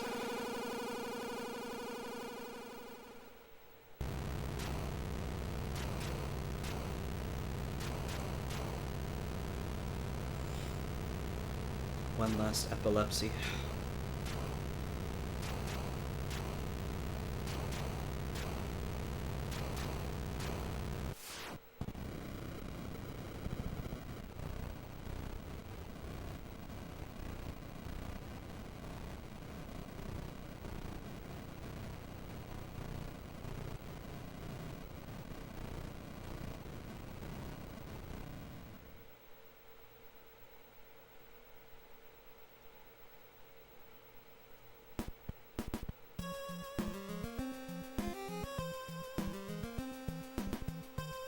Damn, I'm sorry, Noon. Yeah, no, it's over now. Actually, I shouldn't say it's over because spoilers. Because I'm gonna let this cutscene play, but in the credit sequence they do repeat the animations. I'm sorry, so the epilepsy isn't completely over.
Yeah, let's freaking go.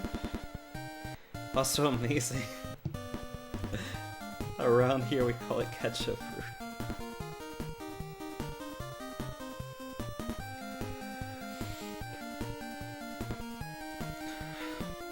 That's also a very fair point that because I know obviously with consoles, because the specs are fixed, you do technically run into less issues because they're designing a game for one specific type of hardware.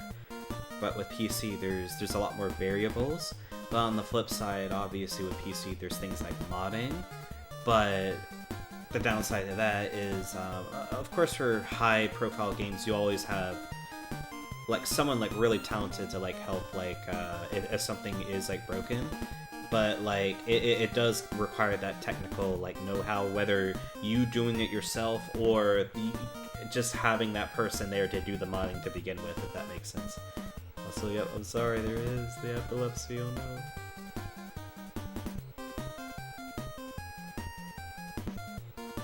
I'll say for the CRT, it's actually pretty intense.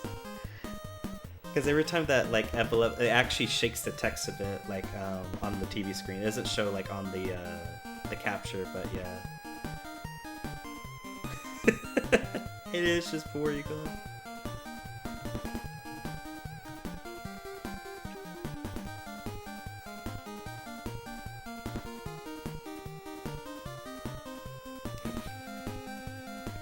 The good old days of trying to kill your players goes crazy.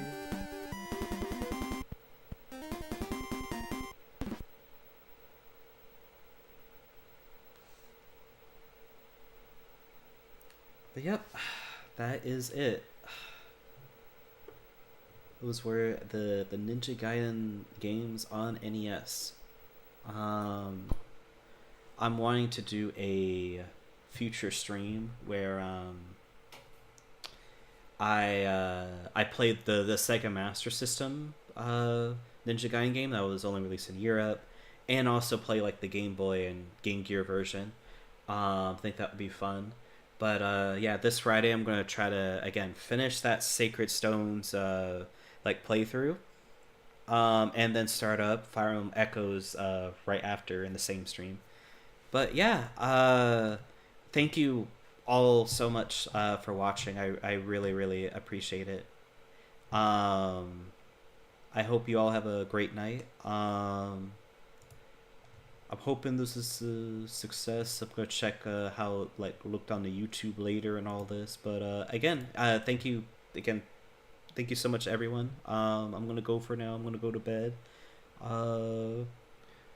Good night, y'all.